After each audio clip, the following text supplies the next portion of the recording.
How about that? I love that as a starting point, sir. That's a great conversation right there. We are a community. We're also an industry, but we were and still are a community. Thank you. Absolutely. Well, we're going to just start now. We just went live and we just showed up. So I'm going to copy this. There we go. Boom, boom, boom, boom. Sharing the link. Good morning, everyone. And thank you for joining us today. We are here for Hash Church 4.0 episode 5. And what an incredible crew of OGs we have in the room just right away. The early birds, really. The 5 minutes. I think Valerie actually was even in the chat like at 8:20. I got an email saying Valerie went into the Zoom chat. I was like, okay, she is ready to be a part of this. That was exciting. Welcome to everyone. Welcome to Etienne and to Wade and to Skunkman Sam and Valerie Corral, who I actually met for the first time at Skunkman Sam's apartment in Amsterdam many years ago for a nice dinner. So thank you, Sam, for that introduction. And here we are so many years later, and we're going to have a nice little chat. And the other day when I was thinking about what we were going to chat about, for whatever reason, it came to me that we are not an industry, we are a community. And that was sort of the conversation starting point I thought that we would have this morning. I know it'll head in a whole variety of directions, but yeah, we are not just an industry. We are also a community. And a lot of the people who are in the room right now really have fought for that community more than most. So hats off to all of you with my new very short haircut. And welcome. Nice to see you all. That was a nice visit in Amsterdam so many years ago. Sort of the kind of the awakening, part of the awakening, been going on a long time, but greetings from Amsterdam, Valerie. Well, thank you. It's a pleasure, Skunk Man. It's just so sweet. Really nice to connect with you in your cute little hat. Well, I think a lot of us are community, but I think the industry is usurping and growing stronger and stronger. And only some of those have community links, to be honest. Sure, because that's any corporate state. There you go. Where's my red hat? Got my Phrygian cap of freedom and liberty going. Nice. Well, you know, it's corporations sometimes talk about family, but it's mostly a conversation, right? And a lot of things are changing in the world that we live in. Corporations are driven by profit. If they don't profit, they cease to exist. Community doesn't have to profit. It just has to survive. And Valerie, you were the example early on of those that fought strong, combined with patience, and fought hard to survive. You were the leader to us that were the dispensaries. You were out there showing compassion, and we wanted to reflect that as well. And some of us did and carried that reflection, and as we're aware, that community was overgrown, needless to say, by those profiteers who didn't necessarily seem or have the same ideals that you and others instilled in us in compassionate giving to those that were less fortunate than us, that were able. Yeah, well, and thank you. Thank you. I appreciate that. You know, I think, well, I probably would be just a few years out of prison had it not been a community that we were all part of. You know, WHAM was something that was driven by arrest and injustice, but really the fruit of it came through the community itself, and really recognizing that so many great things happen with the effort of a lot of people, like this movement. You know, I really joined a movement that was already well ensconced in this our worldwide community, you know, our worldwide cannabis community, marijuana, back when we called them marijuana. So I've just been pretty lucky. So, and get to hang out with all of you on a Sunday morning for a bit. Well, not only were you lucky, you fought for that change and pushed for that change and worked at which was most important, you worked at a local level. You worked within your region of your state, and everyone rallied around you when they saw what you were doing and why you were doing it. There were little of us that were like, no, what they're doing is wrong. No, you were taking patients and making sure that they contributed at one point or another to the growth, processing, or harvesting of this plant, which was an example that many of us were not aware is something that could be done. But you went there and you said, no, this is how it can be done. And when they messed with you, you fought back. I mean, when they tried to raid y'all, people blocked the roads. I mean, there's a lot of real drama to the history that a lot of people here have lived, and you were a saint to us on a hill showing us how to do it right. And not only that, you would take us in and you would say, okay, this is how it should be done. You're doing this wrong. You should be doing it this way. And you mentored us as well and kicked us in the ass. So we're also humbled and thanks for that. Yeah, I'd like to jump in and add to what Etienne was saying. I think it was the first time the feds raided you, Valerie. I had been living in San Francisco for a number of years at that point and had kind of heard about your work, but was not really aware of the extent and the compassion that you brought to that work. And honestly, the news coverage of that event, that first bust that you experienced down there, that Etienne was just referring to, served as a model for I created a series of collectives and co-ops that up till today, it's still the model that I work with. Thank you, Valerie. You set a high standard that I'm deeply grateful for. So thank you. I appreciate that. I didn't do it alone. You know, Mike worked with me. We don't work together now, but it was all built, you know, built from the strength of many. And that's what really is one of the, it's elemental, it's key. Well, it's key to our conversation today, community, right? So we start, our families are our first community, and then we build from there, relying on each other and nobody co-opting, the working cooperatively, but nobody co-opting the ownership. And you know, everything changes. This is 30 years later, and it's wild to watch it. I'm glad to see a lot of what's happened, especially freeing the plant, freeing the people. Of course, anything that's this inviting and magical and has the opportunity to create a lot of revenue is going to be co-opted by, you know, by the corporate state, by corporations, by industry, create an industry around it. That's just the way it is. We live in a very commercial, competitive, capitalistic world. Problem with capitalism is that it, you know, I say this a lot, it only measures profit in one way, but there are many ways to measure profit. And I think the balance comes when we begin to see beyond the narrow scope of financial profit, and that we realize that people's happiness is part of that profit, people that work, people who benefit from all of those things are profit. And they aren't necessarily commercialized, but if we could, you know, if it could be figured a way to commercialize that and make money off of it, probably would work better for an industry. But enough said about that. That's just that's one of the frailties of a one-dimensional system. Oh, that's not a one. Communities like love. You've got to give more than you take. It's also the way you make healthy soil. You give more than you take. Yeah, you're right. You open your hand to give something, before you know it, it's full. Right.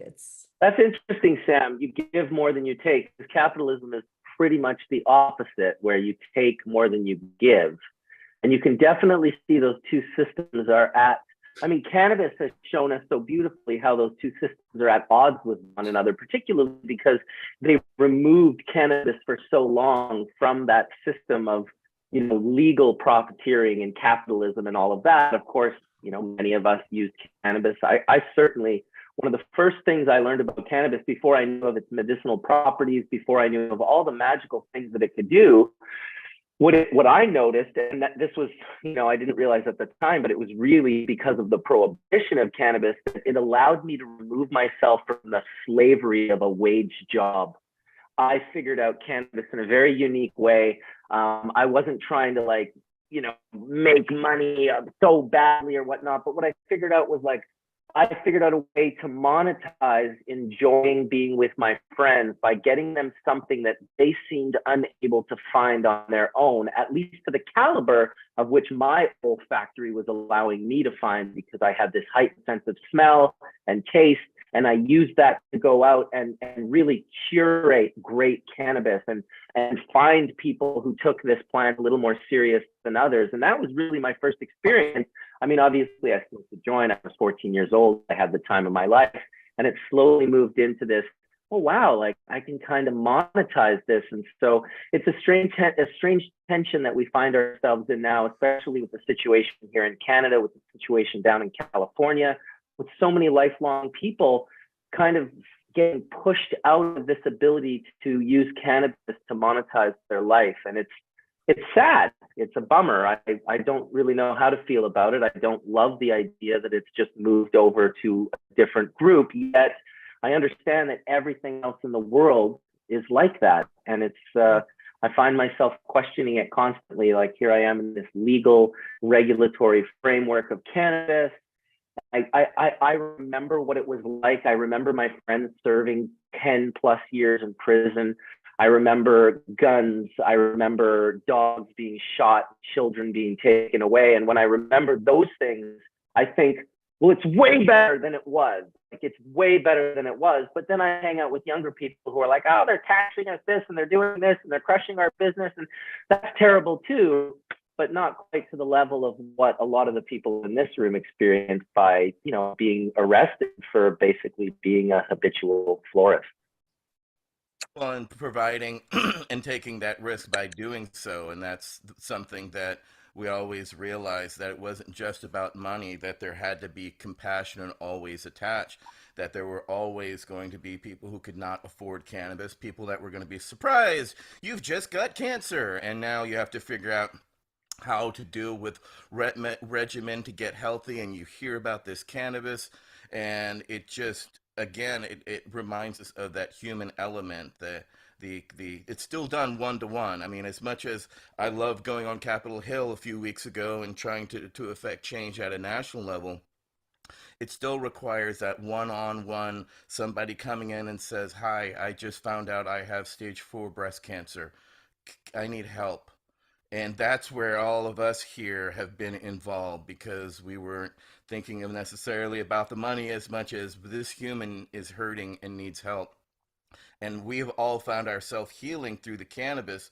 So we kind of all took it upon ourselves to then help and do what we can to risk our freedoms to help other people, because, again, this was still very much a gray area. What Valerie was doing was legal.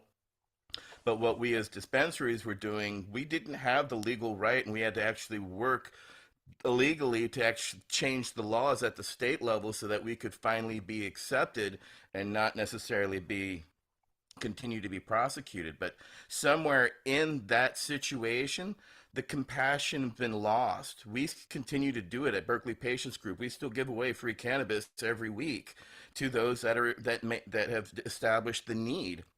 And unfortunately, as the industry has grown, the compassion has shrunk, and we need to remind the industry of the compassion that Valerie and others established and weighed for us to continue to follow. Because, as we know, the cancer rates have gone from 1 in 3 to 1 in 2 in the past couple of decades, which means there's going to be a long need for many decades for humans to require the need for medical cannabis.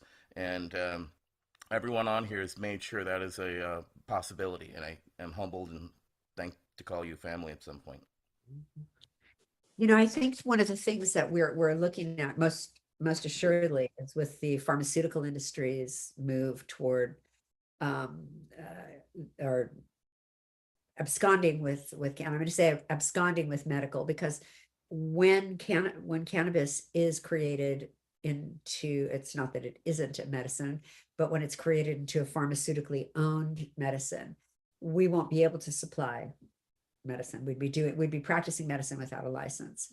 So the idea that, I mean, it will become privatized, it will become a commodity that physicians have to approve, it'll be pharmaceuticalized, and that will involve insurance companies and physicians, and we'll take even a step further away from the idea of building community around need and service. And I think that's, it's one of the reasons we changed our name, because medical marijuana is soon to be something of the past as far as people supplying or offering from one to another. That is, not that we can't do it on the down low, the way we probably all started, right? I mean, I know we did, we started on the down low.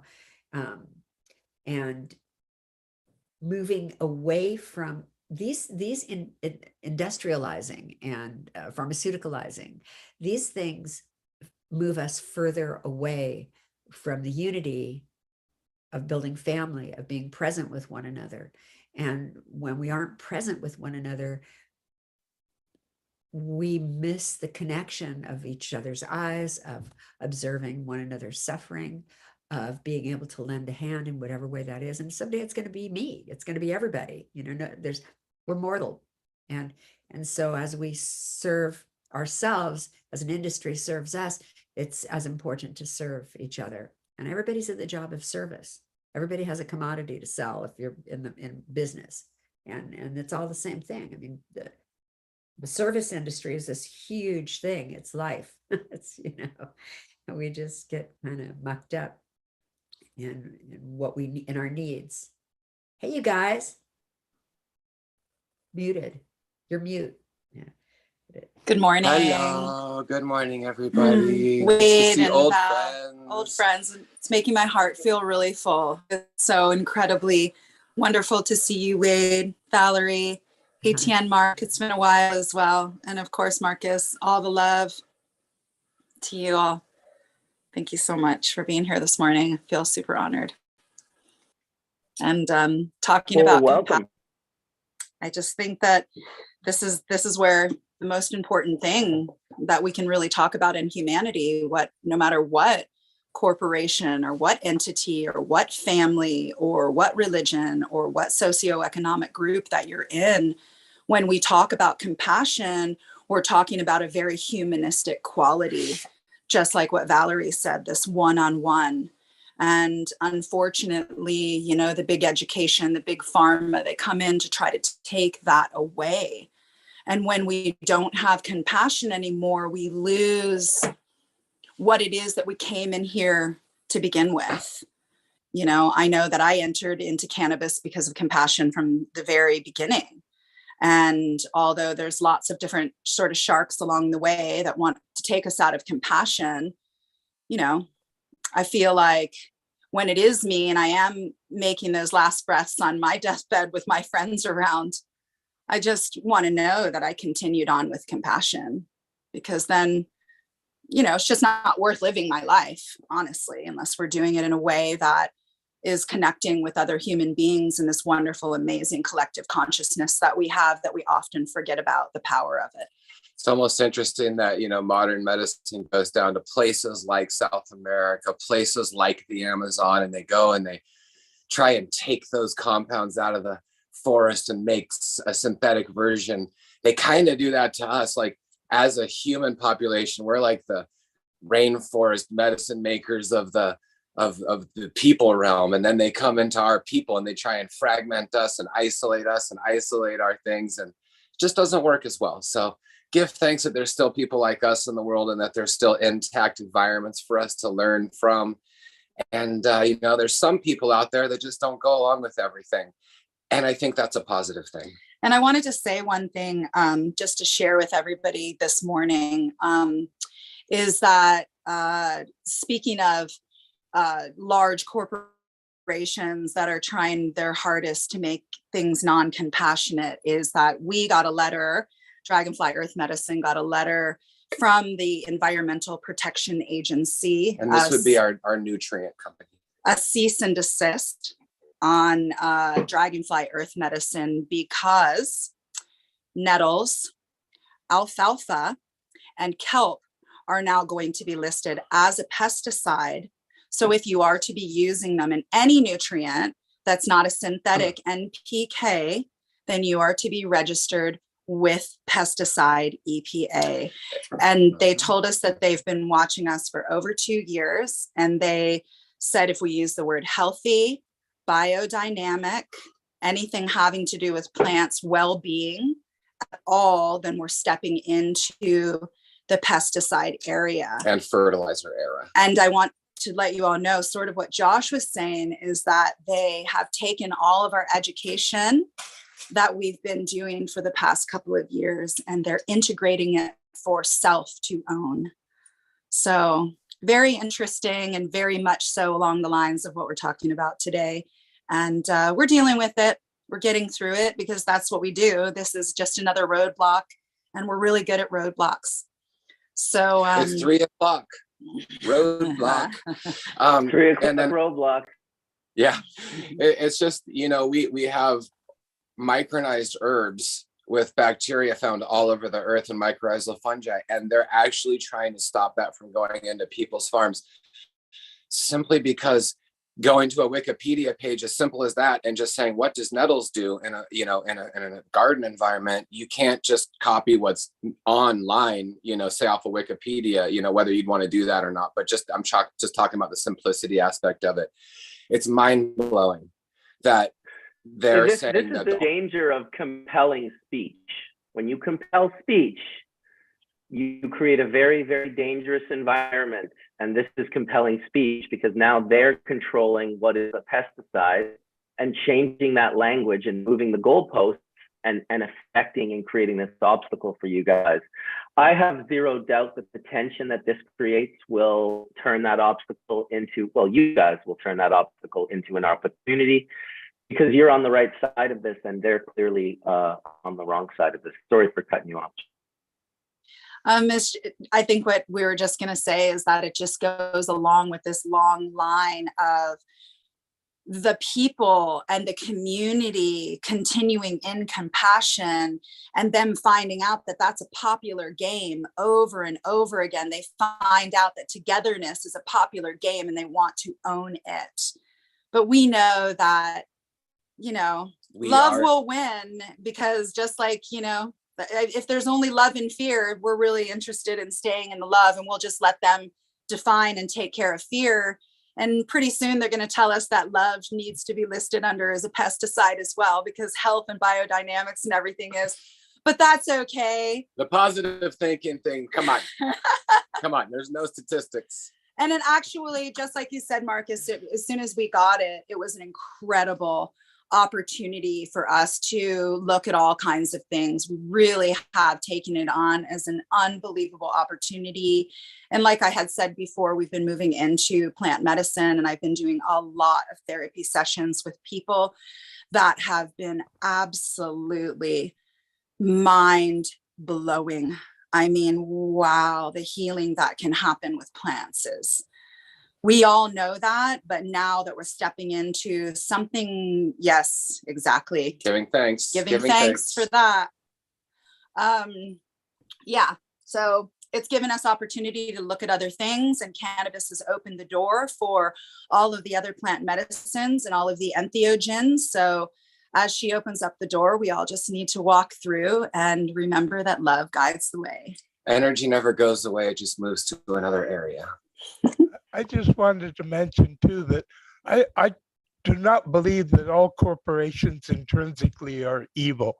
I mean, a lot of them certainly are the sharks, but you got to remember that some of the corporations, like the owner of Patagonia, he gave his entire company and fortune to help companies that will fight the climate change and help sustainability.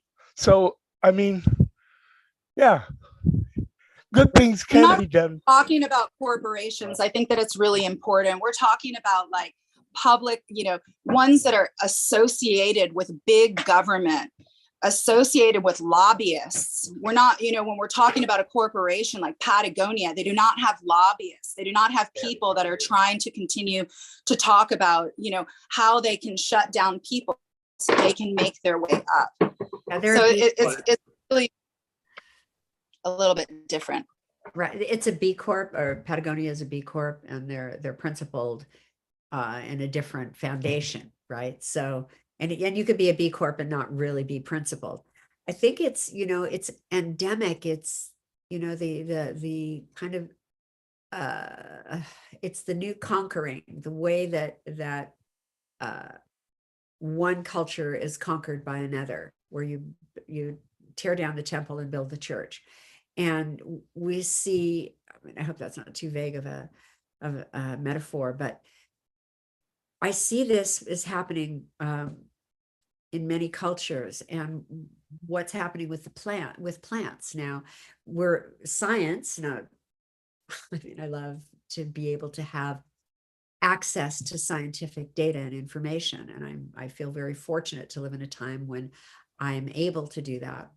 And I also see that one of the issues that it appears to be arising is, again, the dismissal or the removal of the shaman or the teacher from the process. So we have a medicine, or we have a claim and a claim that we associate with it. And then, how did it even become, was it even discovered that it was a medicine? It wasn't in a laboratory. It was through messaging from the plant, connection with nature, and that kind of exquisite opportunity that we have to deeply listen and be taught, because we're all, I get confused sometimes thinking that I'm teaching something when really I'm just listening and being able to hear what I'm being able to listen more deeply and listen to some truth, some information. So I think it's really a danger. It's more than co-opting, and it's when you have a goal, if you go toward the goal, the things that are in your way can be pushed aside or will be pushed aside. And we have to look at that in our own lives. And as we reflect on the ways that it is happening around us, we're oppressing our own planet at a great cost. But we're also evolving as well. Such as we started off, we had to all be not for profits, but we could not get federal nonprofit status. So we had to act as nonprofits, and as originally we were a S Corp, but then when we found out about B Corps, BPG became the first in the industry to actually be a beneficial corporation. And that's a full vetting cycle that is making sure that you have diversity, you hire diversity, you're paying fairly, and all that. So there's, even in the corporate world, there are things like beneficial corporations, which are the standards. Now, we lost that when the government forcefully evicted us. I had to lay off 50 people, therefore putting us below that 70 or 75 person threshold they needed to have beneficial corporations. But it also shows the need that even in the new beneficial corporation, there are even limits that they need to lower to be more accessible to everyone, because I would love to continue to still be, but due to the industry itself and its collapse, I can no longer have 75 employees in one necessary location to necessarily arrive back at that beneficial corporation status, which I would like to have to show to others that we're doing everything proper and possible as an example. But I mean, Valerie, you led by example, and everybody kind of went away from that. We've tried to lead by example by still compassionate giving, and people have gone completely away from that. So we also have to be these stewards and reminders to people that the job is not done and there is still much more work to do. I think the division that human beings tend to create naturally can be really viewed at both ends of life, in the birth and in the death of a human being. And when you look at that when Valerie's talking about connection and how this connection has been lost in the pharmaceuticalization of cannabis, we'll look at the pharmaceuticalization of birth and the lack of connection that's there. Of course, very important. Something goes wrong. A hospital is an amazing place to be able to be an emergency room for something that's going wrong with the mother or the baby. But just that disconnect of how different it is when you have a home birth with a midwife and you have that eye-to-eye connection and you don't have anyone sort of controlling the other person and trying to be like, I'm the guy here that's doing this. And you see it in the way we die as well, and the way people die in hospital beds versus, having death gatherings where people are actually taking you through your death. And then you can see how it affects everything in between. And I'm sure, there's always this tension. And I somehow think that it's part of the human experience, because we're not here to be the same thing. We're here to have our free will and to have these experiences. Both sides of the coin have to exist. And in that tension, and I don't really know how to put this into words, but I feel that the value of life can be found in that tension. The tension between life and death, the tension between one person's vision versus another person's vision. I'm sure, Dr. Mark, you could get into metaphors of chemistry and how all sorts of magic happens in tension of chemistry. And it's a really interesting thing how we're constantly creating division naturally. It's like, oh, this side wants to do it this way. Well, we want to do it this way. And, Josh sort of spoke upon it earlier. It's good that we exist, but in the words of one of my neighbors, Heather, this 80-plus-year-old woman, she said, well, it's all love, Mark, isn't it? It's all love. So don't worry about it. It's all love on both sides. Even the side that you think isn't love, it's love too, just from a different perspective. So there's my sort of flaky love. I think that's all.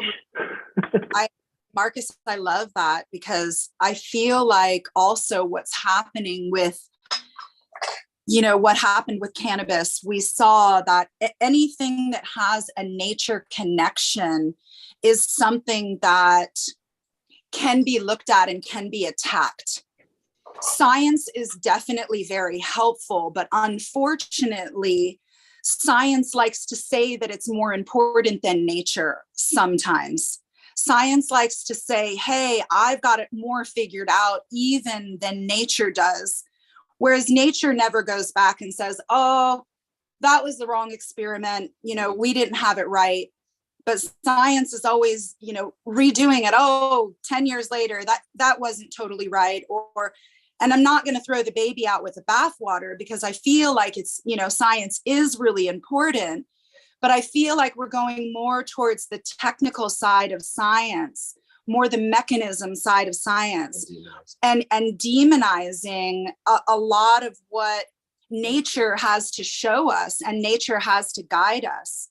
One thing that's becoming incredibly apparent with that is, while I think that MAPS is incredibly helpful in pushing forward plant medicine and what they're doing, I'm also incredibly concerned because it's taking a lot of the science side of it. So you go into an office, you put something over your eyes, you listen to a certain music, you have this incredible, which people say is, like a near-death experience or like a birth experience. It's that life-changing that then you take the mask off and you go to work the next day.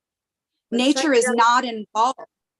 But sorry, excuse me. Go ahead. I apologize. No, go ahead, Val. I want to hear it. Go ahead. Let's riff it. Everything is like that. Whatever our experience that awakens. I just want to back up the thing with MAPS. Like, in order to bring these experiences to people, there are certain safeguards within the context of the scientific community, and they're there for. That's the way they've socially been built. It doesn't in any way change our experiences with psychedelics, or we still have those opportunities to use them. And I see why that, I think we can all see why there are problems. Somebody might, flip out, have a bad experience, may have a heart attack. These kinds of things rarely can't, but they can happen. And guidance is a really important tool, having the teacher, the connection between the shaman or the guide and the intention of our journey. But I think it's true with everything, you know, like I'm sometimes surprised. I'm like, did anybody get, not anybody, but I'm working with people in cannabis, like, did they ever get high? Like, I mean, what happened to the experience? What happened to that piece that changed us or opened our hearts? Or, you know, what is it that we lose when we walk away from the experience? Because we walk away from an experience, it lasts for an instant, it opens or changes us in some way, but then what do we take with us from that? So I see that's just part of the problem, but it does not in any way change, I think, the need for science. Science is going to take it to people that we, you know, in Dubai, it's going to take it to people all around the world that would not in no other way have an opportunity or may not have another opportunity to experience it. I do totally agree with you, Val, and I think it's a really important part, but I think the concern that I have in this is that these are plants that come from nature. They have a message of nature. And when therapists or the mentor is only another human being, taking nature out of the factor as a mentor, as a teacher.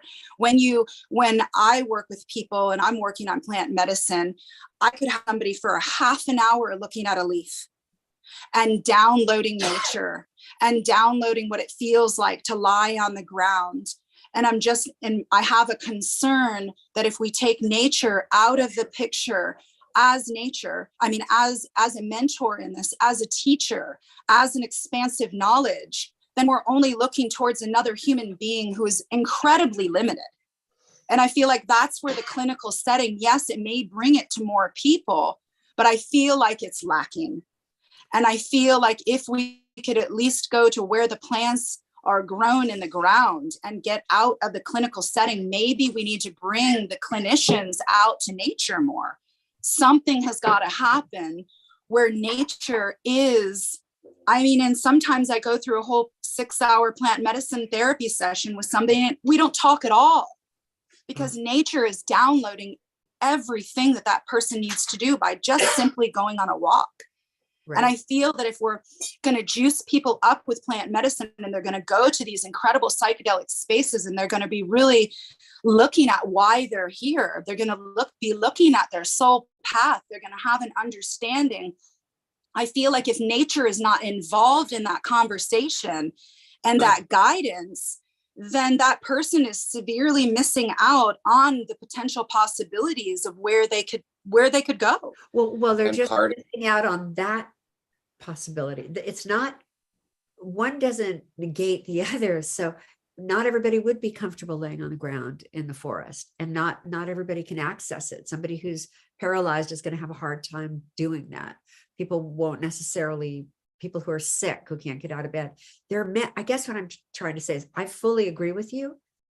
And that's one path. And there are 8 billion of us or so. And there are 8 billion ways to leave behind whatever it was and open to a new path.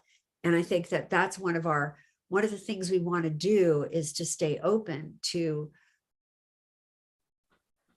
the other pathways, because what I think is happening is that door is getting shut. I mean, lots of people are taking off and doing ayahuasca journeys and connecting, and it's remarkable what's happening today. It's really quite remarkable.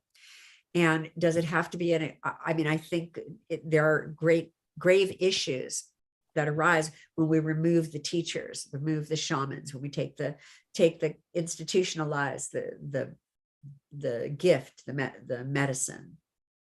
And yet I believe the more pathways we open, the more opportunities for people to have the experience, to carry both their intention and the outcome.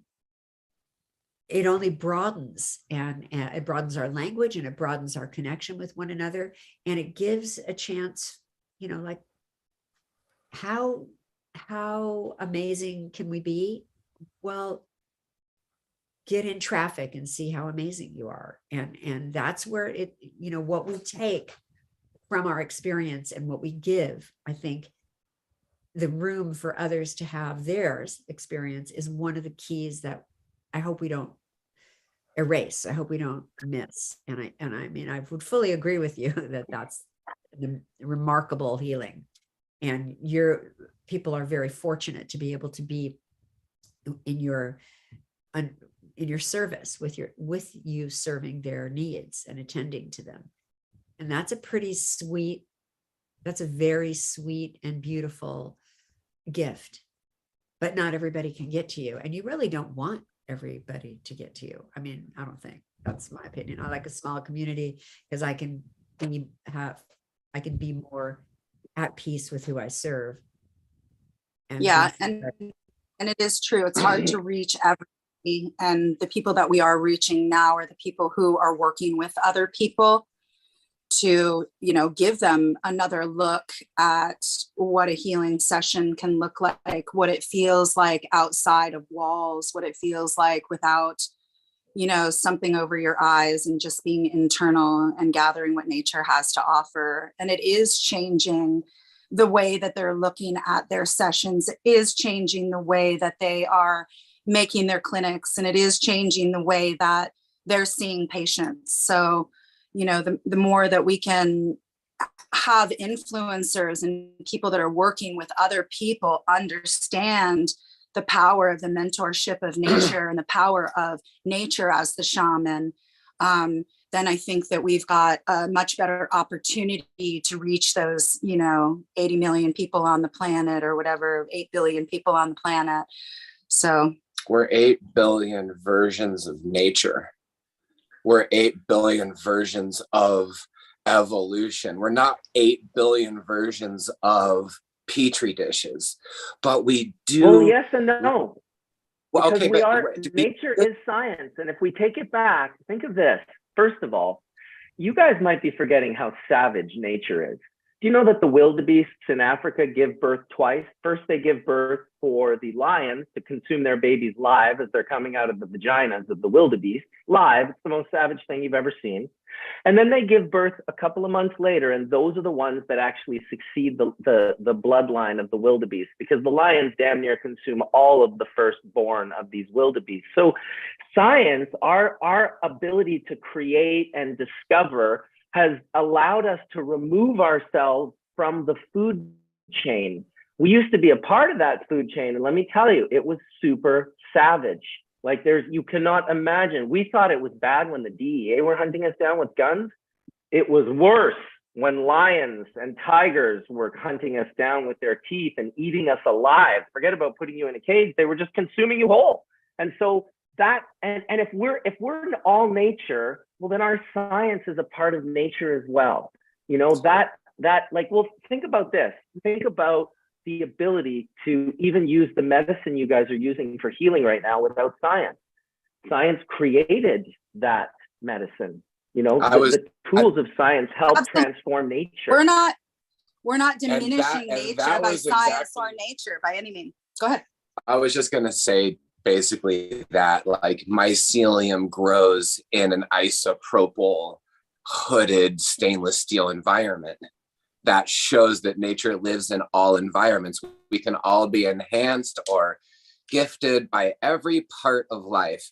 Totally understand that. Everyone's invited. Life is amazing. That's why we have fractals and the Mandelbrot, you know, theory and all these things that show that there's a never-ending possibility. I love connecting with nature whenever possible. Let's just leave it at that. Well, and I also think that the conversation of the wildebeest, you know, eating us with their big teeth, that's nature. But human beings that are sort of killing each other to become a higher position, I feel like maybe that's a little bit out of it. It feels like competition has taken over natural intuition.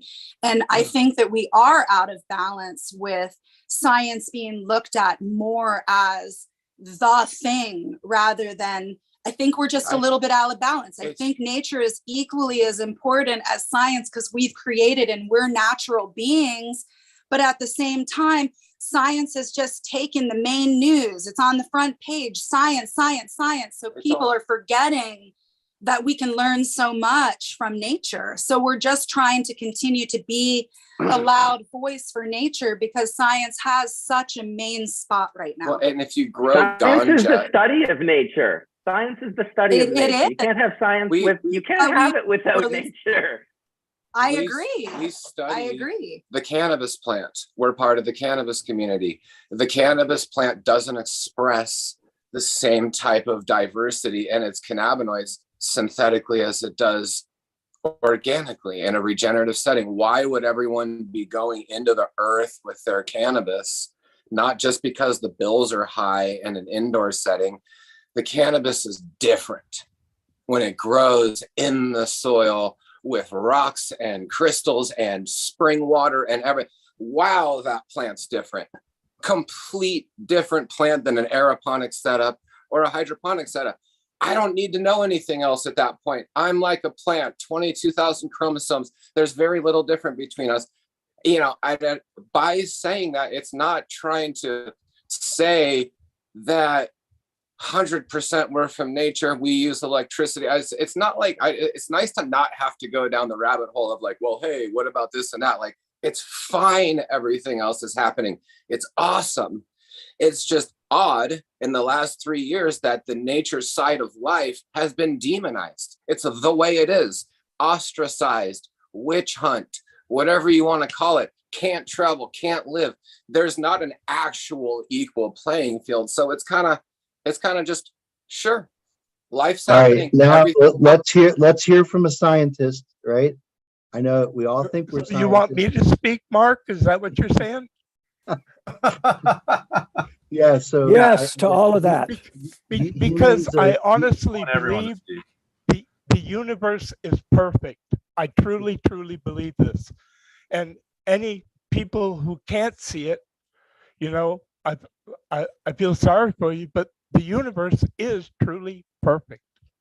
But Sam, how much acid did you take to see that? Was it like 100 hits, like 200 no, hits? It was only 50 hits of orange sunshine. Yeah, it was 50 hits of orange sunshine. Because I know this was an acid trip.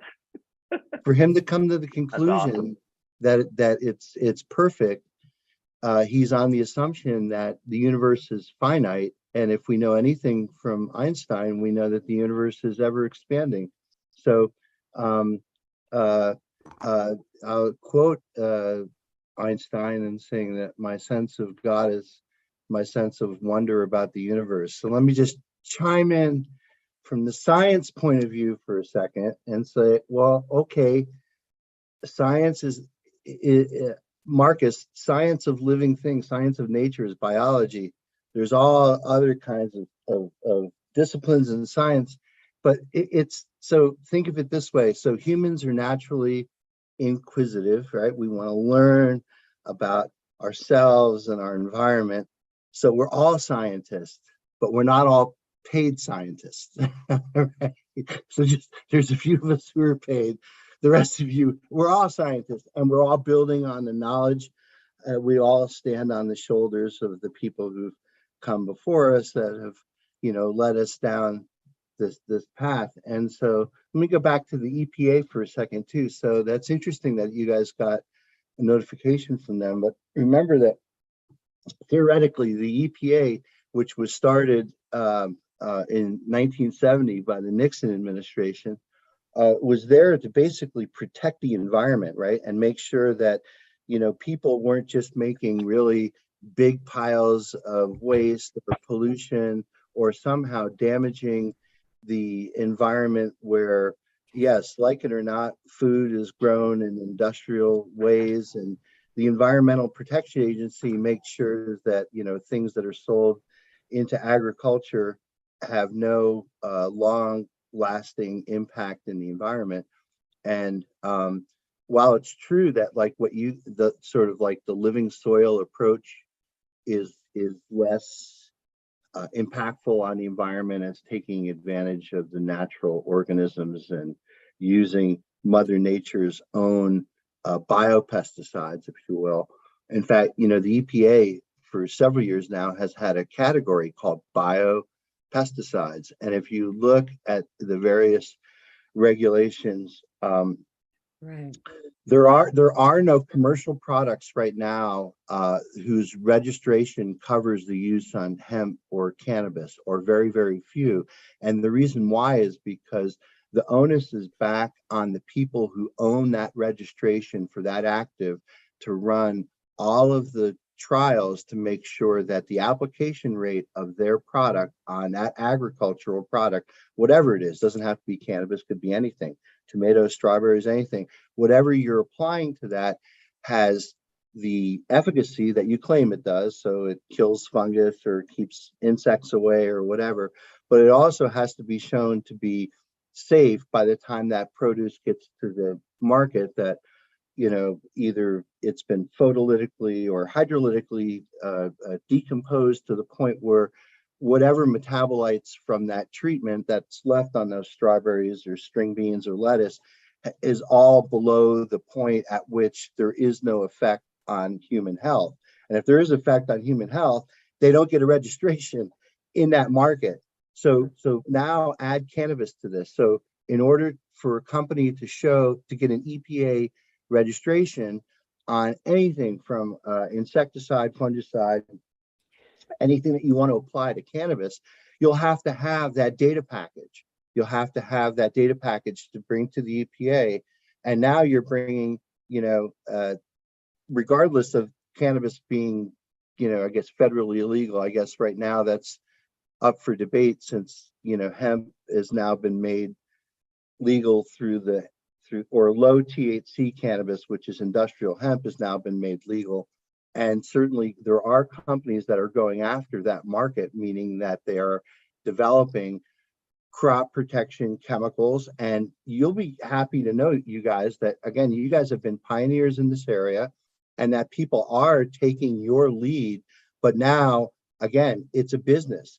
They're investing millions into developing that safety package. And to know that when you brew that tea or when you use that living soil product on cannabis at that rate, that it doesn't affect, there's no residuals, there's no runoffs that poisons, you know, water supplies, there's no, I don't know. I mean, they go through this whole environmental analysis, and that's what the EPA is supposed to do, right? It's the Environmental Protection Agency. They're there using our tax dollars to supposedly protect our environment. So I'm not just coming down as being pro EPA. What I'm saying is that we, and you guys especially, we need to work with them so they can properly regulate the use of these products in commercially grown cannabis. Because let's face it or not, I mean, you guys were talking about corporations before, and I know Sam has dealt with large corporations. I've dealt with large corporations. That's how I built my resume and got all those things on the wall. I mean, ultimately, at the end of the day, this is a money-making business where people are in the business to basically make a profit and either return that profit to their shareholders or their investors or whatever. I mean, that's just corporations. That's just free enterprise. And like it or not, that's what we got. We can't really do anything to stop it. So you might as well just get used to it. There's big companies that provide everything from the gasoline we put in our cars to the fast food hamburgers, if that's what you choose to eat, to everything. If there's a market for something and something wants to be bought, and Delta 8 THC is a perfect example of this, where there's a market where cannabis is illegal in certain states. So what do? Well, I turn this CBD into something that can get people high. And now you can go to websites or gas stations or bodegas and get all kinds of, you know, products that are made outside the regulatory framework that most cannabis operations are having to live under. I say that I'm living in Vermont, guys. This is new. We moved from Pennsylvania to Vermont, and Vermont went recreational yesterday. That was the first time I've lived in a state that's turned from medical to recreational. And I got a big joint to smoke here on camera so we could celebrate it. But, you know, it's just really cool what's happening up here. There's a lot of innovation. Vermont's kind of like the Humboldt of the East, a lot of great growers, a lot of really dank weed up here in these mountains. And I'm living on Lake Champlain, which is really kind of cool. I look out and see sailboats go by. That's kind of cool. But just to go back to science, just and I'll end there, is that, you know, again, anytime you learn something, you're being a scientist. When you learn something new and you're expanding your knowledge over something, it doesn't have to be scientific. It could be, you know, just a quicker way to get to work, or it could be, you know, gee, if I stirred my coffee more, it wouldn't be so sweet at the bottom. You know, just little realizations like that. You're learning new things, and as you learn new things, you're basically being a scientist. So we're just explorers. Those of us who are paid scientists have to explore right at the current frontier on what's known and what's not known. And we all know people have been asking for years, and I think part of my attraction here on church, right, has always been the science and the research and, geez, what can we do to really push this thing forward? Holy shit, folks, be careful what you wish for. This is what the end of prohibition looks like. I'm getting a faculty position here at the university to study the use of cannabinoids to treat traumatic brain injury. I mean, I have to pinch myself to understand that, you know, when we were out smoking really dank California weed and eating mushrooms on the parking lot out at the Grateful Dead shows, that we were ahead of our time back in the 70s and 80s. You know, those of us who followed the Dead around, I mean, it was just so fucking cool because that was just like this flash in time that existed. And we traversed this millennium, right? I think most of the people here, right? That's really fucking cool. I have one kid born in one millennium, another kid born in another one. I was alive during Jerry Garcia's lifetime. Really, really important for me anyway. So, you know, it's at the end of the day, we're all scientists, we're all explorers, and, you know, there's nothing wrong with being inquisitive and wanting to learn more about your environment or what you're smoking or what you're growing. And we just Totally agree. I think that that's really awesome, Mark. I think that, you know, what you're saying is true, and inquisitivity is awesome, and I love you, of course. But, you know, as far as the EPA, one thing that I did want to say is I think that we could entrust in more of these overbiting sort of corporations or fractures of the government if their track record was more accountable. When we look at the EPA, what they have allowed in and what they have allowed into our soils and what has happened to our soils with their allocations and their licensing, to me, should not have the word protection on it. So I think what we continue to come down to is they're supposedly protecting us, but their track record really doesn't show that they've done a very good job. Right. So And I you could feel like criticize if the we Food and had Drug more Administration accountability, the same way. I'm could not even talking about criticize just many all the way elements of back. the government. For You know, sure. I the just Food and feel Drug like if we're going to Administration, use the word protection, we can bash pharmaceuticals all we want, but there's life-saving medication out there that's saving people's lives every day. oh, And yeah, I'm you not, could always, I'm not you know, bashing like that. I feel like it's say really like important. pharmaceuticals and what, like you guys were talking about, the pharmaceuticalization. I mean, that's exactly what I'm working on. I'm working on trying to understand. You know, there was a really important paper that was published a couple of weeks ago that showed that cannabinoid acids, and I think in particular CBGA, showed a complete blocking of something called store operated calcium influx, which is a way that helpers T cells turn on the release of pro-inflammatory cytokines. This is extremely important. It didn't get any press whatsoever, and it's an extremely important discovery that basically says how cannabinoids work to control inflammation. It's always just kind of like a black box. So Right. they hit the cannabinoid receptors, then there's downstream stuff that happens. We don't really know. This group has figured it out. So to me, I read that paper. I've read that paper 8 times. I'm so excited. And I'm so like, this is the current frontier. This is right where knowledge ends and where we could start looking into the crystal ball on what could be. And when you start looking at all these ways that, you know, cannabinoids work on the body, I mean, there's no class of compounds like that have the safety in humans, the long-term, you know, I mean, humans have been using cannabis for a while. So if there was toxic, you know, effects, we would have seen it. We would have documented it. Yasmin Hurd's research at Mount Sinai, New York is extremely important. What she has now shown, and this is all very, very recent research, is that cannabis use in adolescence affects the distribution of gray to white matter as the brain matures. And this is extremely important. And you can't say, well, okay, yeah, you know, kids who smoke weed during those ages, they can, you know, maybe have compromised, I don't know, intellectual capacity later on in life. That's not really what they're saying. Yeah. But the endocannabinoid system and the cannabinoid receptors are so important that you couldn't imagine that using lots of cannabis isn't going to somehow affect it one way or another. And I think her research is really important to show that. The last thing I want to say is this whole renaissance in psychedelics is just really That's mind-blowing. super, super exciting. And it's things that, you know, again, us deadhead hippies, we knew a long time ago that you could take mushrooms and it changes your life. And what they're finding is that people who are taking, again, very, very modest doses, 6 months later, they're still showing efficacy in that treatment.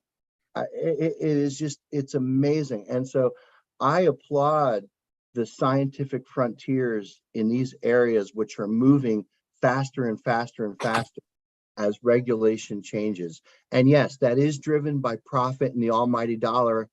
I don't know. I can't fix that. And I don't think we can fix that on Hash Church, but we can coexist in that system and make sure that your guys' knowledge is passed on to these people who are regular. So basically, there are products that are going to come out that's going to mimic, you know, what you guys do, Fly, right?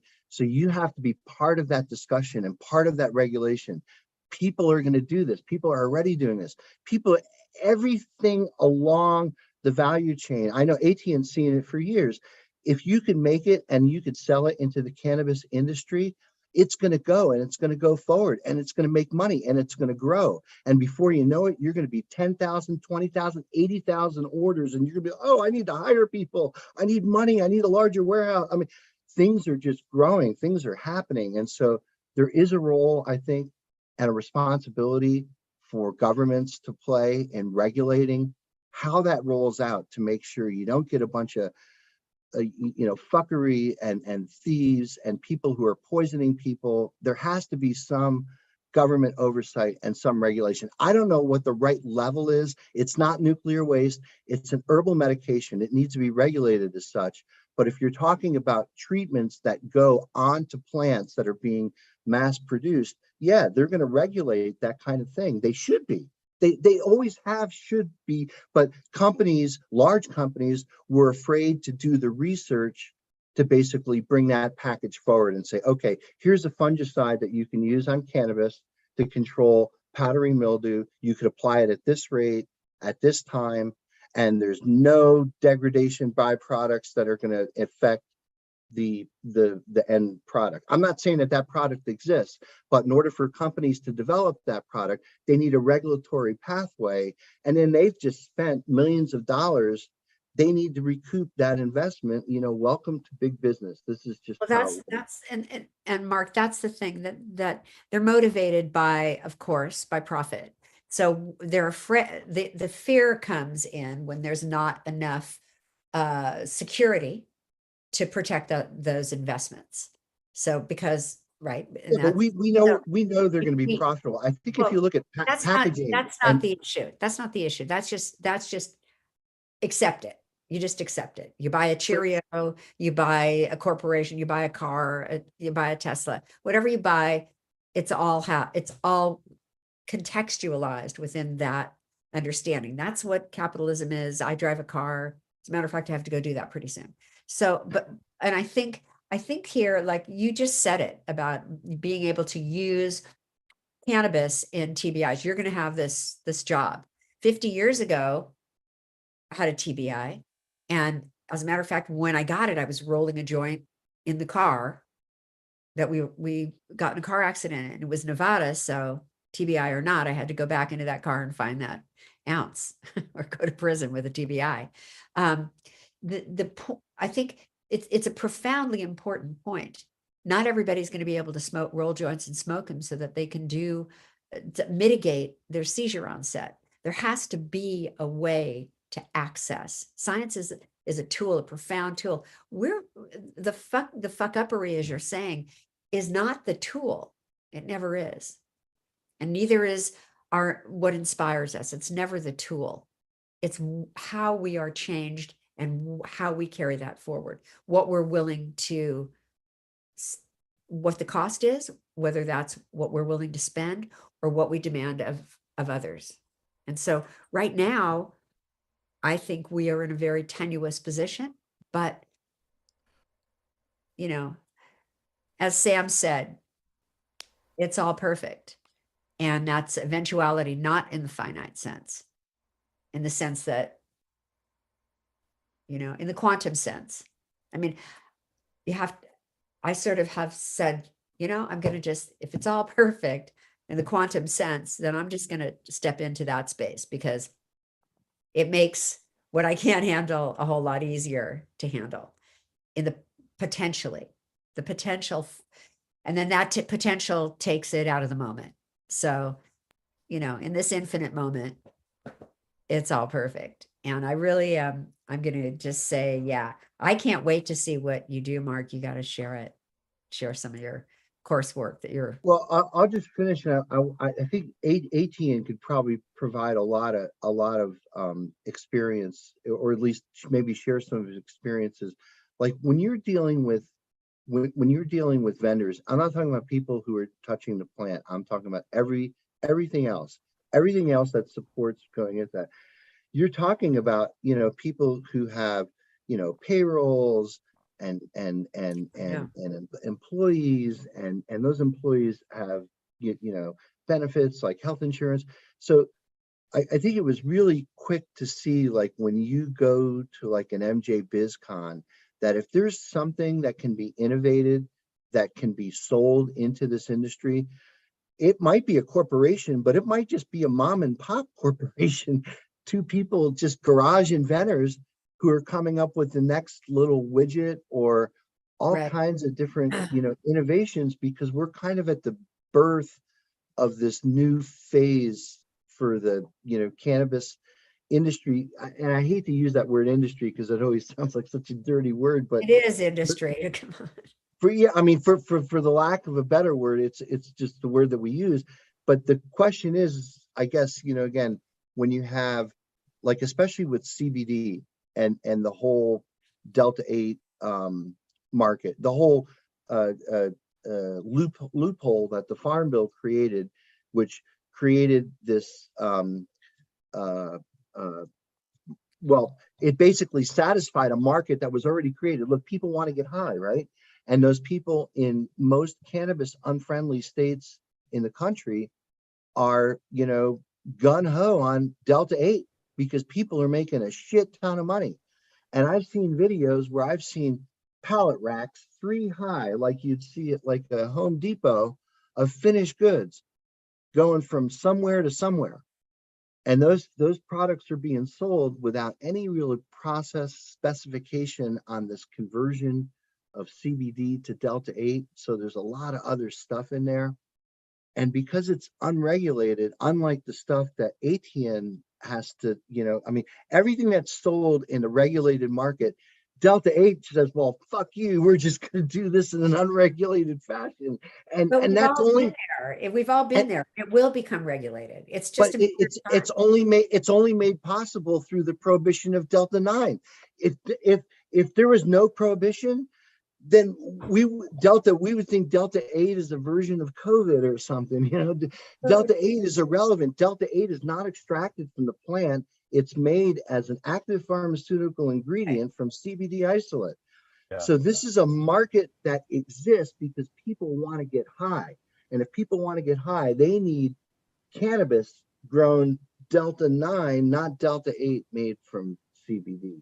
Right. It's only a matter of time. It's just satisfying it's the market. This is really endemic of a problem that's created when there's a profit driven creation. So they're creating this because it's driven by profit so they can make money when you can just really get high. You don't need to go through all of this. The people who own those warehouses that are 3 pallet racks high. Really facing, and there you can we work it out on House Church? Well, it's always worth the conversation, and this is why cannabis is legal,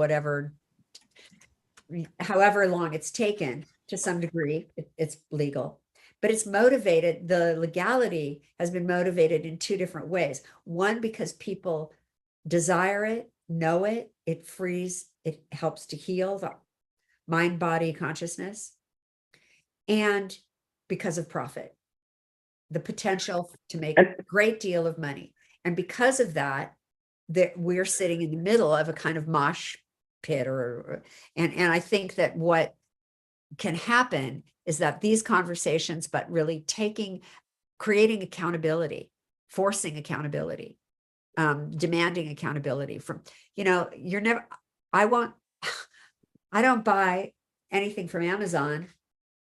It's a principled piece. Maybe those things will change. Maybe that industry that owns just about everything, probably the house I live in pretty soon, or many people live in.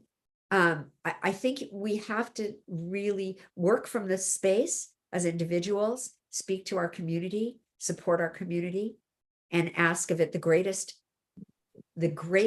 possibility. We're always asking for something greater, because that's how we get it, and we demand it from one another and from our communities. And it's not going to get better if we buy into it. Only if we demand, we join it. That dropping out. We should have bought some radio stations and television stations in the 60s. I'd like to add that, the profit-driven corporations were birthed out of something different. The first time I really understood the importance of regulation in cannabis was not from a corporation, but from my friends in Jamaica who were just growing weed on the side of a mountain. And then, I'm kind of like, I made bubble one time with the flower, and it was really fucked up bubble. And then I walked around my friend's field, and what I found was some illegal fungicides that can't even be used in North America that they just shipped to Jamaica. And he used these, and we had a conversation later on that night on the beach, and I asked him, like, what were you thinking? And he was like, I was thinking of putting food on my table, man. Like, I can't afford to lose this crop. And so it wasn't a big corporation putting people at risk. It was a poor Jamaican farmer who just wanted to feed his family, and who was, because there was no regulations, he was able to do it, but at the cost of everything. I mean, John Burfellow smoked some of that bubble, and he said that he got extremely sick from it. It was really bad. Keep in mind, when we're concentrating the resins off of these plants, often you'll concentrate these chemical powders that have been put onto the plant and are stuck on that resin. So it's not just corporations. It's not just, I got to pay my shareholders. Sometimes it goes all the way to the other side, and it's, I just got to put food on the table. I'm not trying to buy a Ferrari. I'm not trying to, be some corporate douche nozzle with a private jet. I'm really just trying to feed my kids and maybe get them some shoes and some clothes. And so that's the importance of regulation. We need to have a little bit of it to hold each other accountable. And it's not always a corporation that you have to hold accountable. Sometimes it's just regular old people. Who produced those additives? A corporation. I'm just, of course. Right. It's cyclic, and it goes back, it goes back there. Anyway, I hate to jump out of this conversation with y'all, but much love. I'm so thankful for being having this opportunity to hang out with you all. And much love. And It's an honor for us as well, Valerie. Be safe on your journey. you bet many big highs and much expansion. Love you so much, Val. Thanks for coming out. You guys too. Fills my heart. See you soon. Big And, hug. hey, Marcus, I wanted to add to what you're saying. I think it's, Hi, look, Colin. hey, buddy. Nice to see everyone. Hey, How you Colin. guys doing? It's been a while. Mark, everybody, Dragonfly fam, good to see you guys. Etienne, Best Friend Farms, always awesome. Wade, the You skunk came man up himself. often in a conversation I had yesterday. I bet, man. Adam's a G. He's a good guy, man. And if he's still listening, we love you, man. Yeah. Incredible Yeah. grower, and what a good family they have up in Mendocino. So Mendocino Grasslands, for those that don't know what we're talking about. Great family of individuals, really good growers. But he calls Vermont home. That's true. He calls Vermont home. So he's like us, an East Coaster. So, but yeah, I mean, look, I think over the years, I think it was a lack of knowledge at first in North America. We were using things on plants that we didn't know because we were so young at the time. At least my crew was. Green Cure was pushed onto us as a product to use to bring the pH level of the surface level down, so botrytis and powdery mildew wouldn't grow. But then later we learned that you can't light it on fire, right? And we've learned so much through trial and error. And I think that's the honest truth from my side of it, is like, we just didn't know. And we didn't have this big community that's so open today. We didn't have conferences. We didn't have like private events and sessions where we were sharing, like back to, like I had Marcus on truestoners.com chat room, and we would chat, and like Plural Mongoose and Kaka and OT1 and all these guys would jump in, and that was the only space that I really knew to ask live and direct questions that would have direct call and response. So I think it's also a bit of it all together. And as we learn and evolve, having, sages such as Kelly and Josh around, and others like you that have been so deep in just learning about what agricultural practices mean, and consciousness means together, and how that kind of plays a role. So that's something that, together we've kind of, at least I should say personally, I've really, it's been a battle and a learning experience, this whole journey. Reading books from Rob Clark, and they didn't tell you what not to do. They told you what to do, how to get rid of things and what to look for. But there was never that in-between conversation. So I think those are the things that we have today that we just didn't have for so many years. Cross and print, right? That was it, man. I read those books front to back to front almost every day for years, and that was just the way it was, because I didn't have anywhere else to go. There was no YouTube channels. And there was no internet with Nope. information or basis of. But as you stated, I mean, we started off as, individual dispensaries, and then I realized that I got sick from cannabis off something I couldn't see. And so in 2007, I was like, well, what are the standards for testing? And everybody, there's no standards for testing. What do you mean there's no standards? There's no one testing except the University of Mississippi. Right. And so when I reached out to them to actually say, hey, can we get the standards? They were like, but we need the standards. And so there were no standards. And of course, I didn't know Sam at the time. So, I used Ethan Russo and others to find Arno, and then smuggled him into the States with his testing solution, and then, started to calibrate an actual laboratory, because I didn't want to kill people who have AIDS and cancer for the possibility that they could get a upper respiratory infection. And of course, I know now that that was an actual plate test that would have determined that, as opposed to understanding the potency. I started in that direction because that sounded like a logical, and found others, Addison and Steve D'Angelo and others, who were also interested in doing that. But if we didn't have our semi-legal / illegal dispensaries, I mean, we spent BPG over $1 million ourselves in that testing. Okay, who could have, and in the private industry would have spent that money to actually do that testing, to bring at least the testing from THC and then finding CBD from the darkness into the light.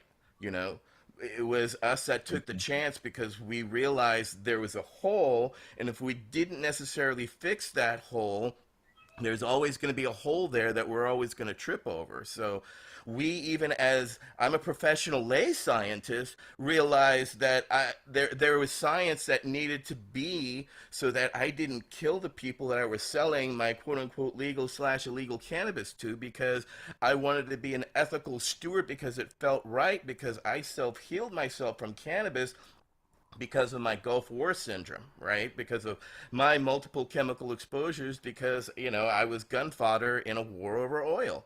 Okay, I lived under the oil fields. It was literally 28 degrees under the oil fields, whereas out from under the oil fields, it was 120 degrees. That's how thick the smoke was, ladies and gentlemen. And that, of course, destroyed my nervous system and my, you know, immunity system, to the point where I had to figure out how to heal myself, and by figuring out from cannabis and exercise, was able to stimulate my appetite to eat, motivated me to say, you know what, I need to step outside myself and find a way to help others. So sometimes we have to be self-impacted, or find a way, or someone in our lives that's been impacted, because I cannot tell you how many people have come to me and said, hey, my family member has this, that, and the other, and they can't get it, and I need to get it for them because there's no other way for us to go. Whereas 2 weeks ago, my group, the Veterans Action Council, was using science on Capitol Hill. We had 26 meetings in 2 days, and we were using that nasal spray that the medics are using currently in Israel as the litmus, because the majority of people we met with were on the Veterans or Armed Services Committee, so they had military fellows there.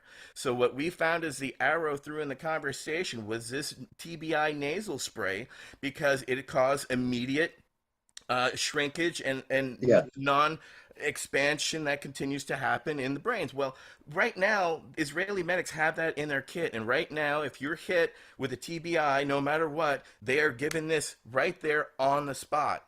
And it is having great effect. And when we talk to these fellows who are just military people in regular suits for the next year, this is what got through to them, because they understood how many of their brothers and sisters are also suffering and will continue to suffer from these TBIs because of the new level of warfare that we are experiencing and are going to continue to experience. And so this was a way of using a pharmaceutical product to loosen the strings of prohibition, because that mountain is still so high for us to move that we still have to find the human aspect and the connection to make them realize, oh, this matters to me. Why? Because my fellow soldiers could benefit from this, and we know that, oh, a lot of our military has to be taken care of, and they're not being taken care of, and these TBIs follow everybody to their grave. So it'd be best as we can to do as best as possible to do as a preventative, which, as we know, THC or ingestion of cannabis right after a TBI seems to stop that and stop the advancement of that psychosis, as well as the death, which is the swelling of the brain itself, which causes untold amounts of life-damaging realities that not only does the soldier have to deal with, but their family and their whole support units have to deal with, as well as we ourselves have to pay for it as their care. Yeah, they have to be doing this on the sideline at the NFL, as we've tragically seen recently, right? That these guys are out there getting their brains literally beat in, and then somehow they let that guy go back out and he got re-injured, you know? Yeah. And it's fucking nuts. And the government knows it because they got their own patent on the neuroprotective properties of cannabinoids. So, I mean, this is going to happen. This is good. This is going to happen. Like you said, Etienne, the nasal spray is a quick, immediate onset into the brain.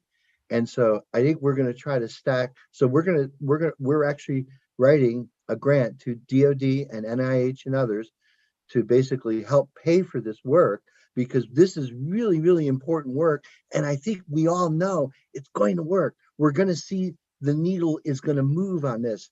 We don't know exactly, again, dose, and you have to look at a lot of different impacts when you're trying to develop a new therapeutic for something like this. But you can imagine if you can deliver across the blood. So the blood-brain barrier is a very interesting kind of gateway that limits what's in your bloodstream going into your brain. And so if you can get things across the blood-brain barrier, and what we know about cannabinoids, because they're very hydrophobic, is that they can get in. We can get cannabinoids into the brain during that golden hour of trauma.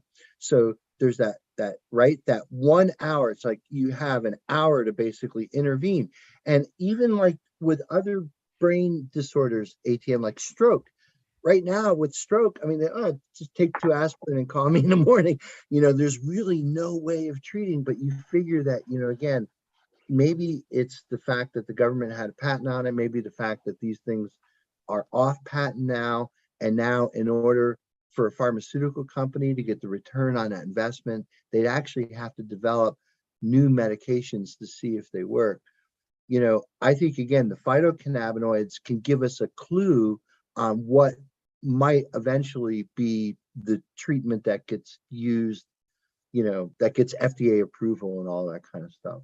But yeah, all that research needs to be done. And it seems like, again, I don't know why, but when the NFL publicized that they were throwing $1 billion at research, they didn't look at concussion at all. They just looked at pain, because all they want to do is dull the pain and send that drone back out onto the field, because there's $1 million sponsors that need to make money on that football game. And I tell you what, if you haven't seen it yet, you all should watch the movie Concussion with Will Smith. Yeah, Will Smith's a dick and everything, but anyway, get beyond that and go watch that movie Concussion. You'll never watch a football game in the same way again. And you'll learn that, again, the NFL is basically conspiring to basically keep this thing quiet. Yeah, they want to keep it under wraps. Right. And it's the same treatment, OTN, for soldiers. It'd be the same kind of thing. It'd be like full assault of cannabinoids into the brain during that golden hour of trauma. Maybe this could have saved Bob Saget's life, right? Because Bob Saget, the comedian, they think he just fell in his bathtub or something, hit his head, fell asleep, and never woke up.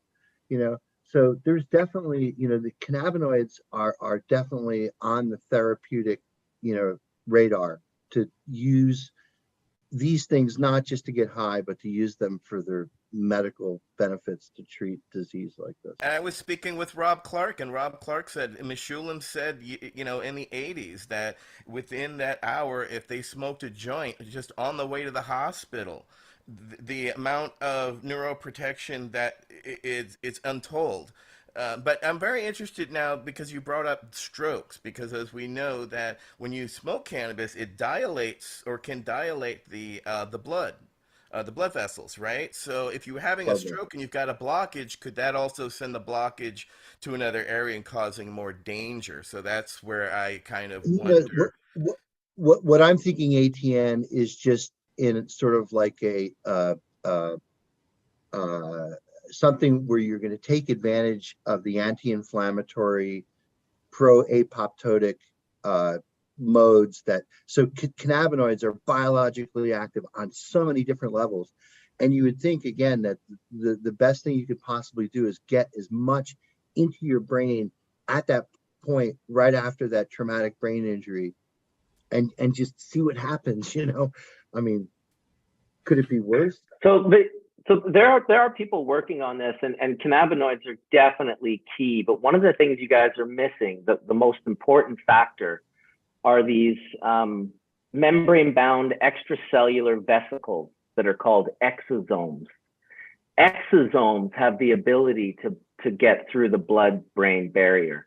My friend who works at the neurosurgery department in Florida, Miami, Dr. Brent Reynolds, he discovered brain stem cells for his thesis in the late 80s. Brilliant guy, awesome guy.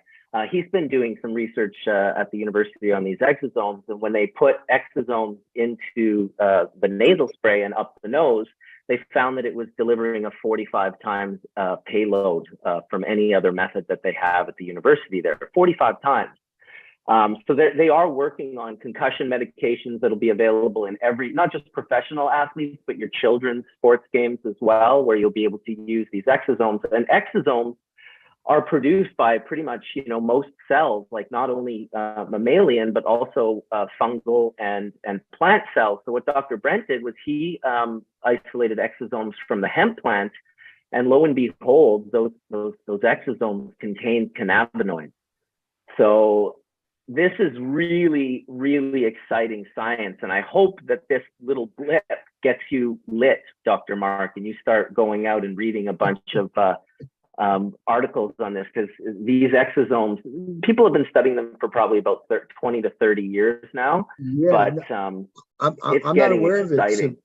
So send me a link or something like that, or I can send you a ton of papers. I have about a dozen papers that I can send you on exosomes, and you will be very excited because, like I said, you can extract them from the cannabis plant, and they do contain cannabinoids in the exosomes. Exosomes are used for cells to communicate with one another. So and Dr. Brent's even under, the belief system now that a lot of the amazing work that is being done with stem cells are actually their exosomes that they're releasing to communicate. So everyone, there's your homework for the week. Exosome, EXOSOME. They're membrane-bound extracellular vesicles produced in the endosomal compartment of most eukaryotic cells, and they're interesting. They're nanoscopic. They're like 20 to 80 nanometers, and they definitely break the blood-brain barrier. Nature. Along with medicinal mushrooms. So let's make sure that medicinal mushrooms continue to be in the conversation when we're talking about blood-brain barrier. They produce exosomes. And if you extract the exosomes from medicinal mushrooms, you'll find the medicinal compounds from those mushrooms in those exosomes. It's unbelievable. The system is perfect. And they are bioavailable to our body immediately, and they help our body's receptors and neurology become more regenerative. They regenerate. If every cell in our body has 380 trillion pathogens in it, basically every single cell, which how many cells? 180 million. I forget how many cells are in the body, but every 180 trillion, right? Yeah. And then every one of those cells has 380 trillion pathogens in it. I mean, it really shows you that exosomes and when your body's exuding, it's because it's out of balance, and it allows those pathogens out of the cells. It creates an environment where that part of the cell can exude.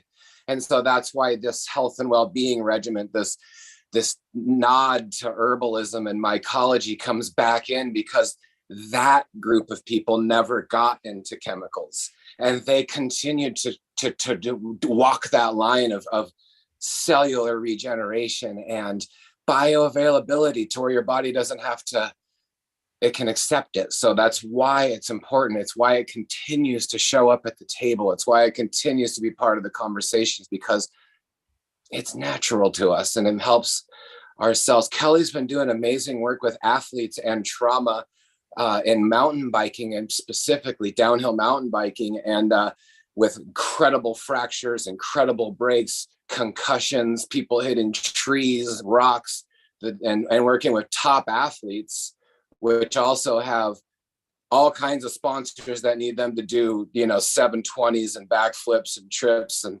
all the things. And, they can't be out for a whole summer.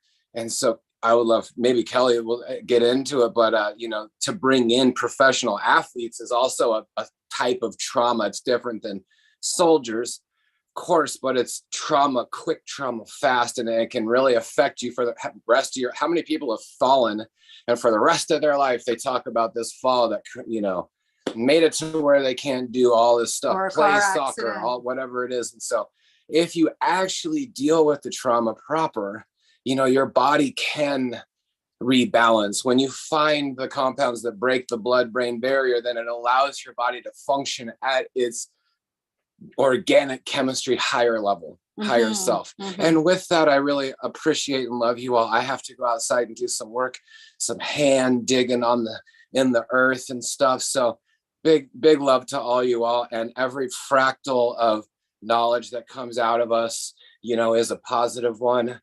A special big up to Wade Laughter. Haven't heard enough from you today, but just know every single day is a day that we are giving thanks for you and Every your day. journey Every on day, earth, brother. and everyone else in the world. Everyone else. Thank you so much. Blessed love.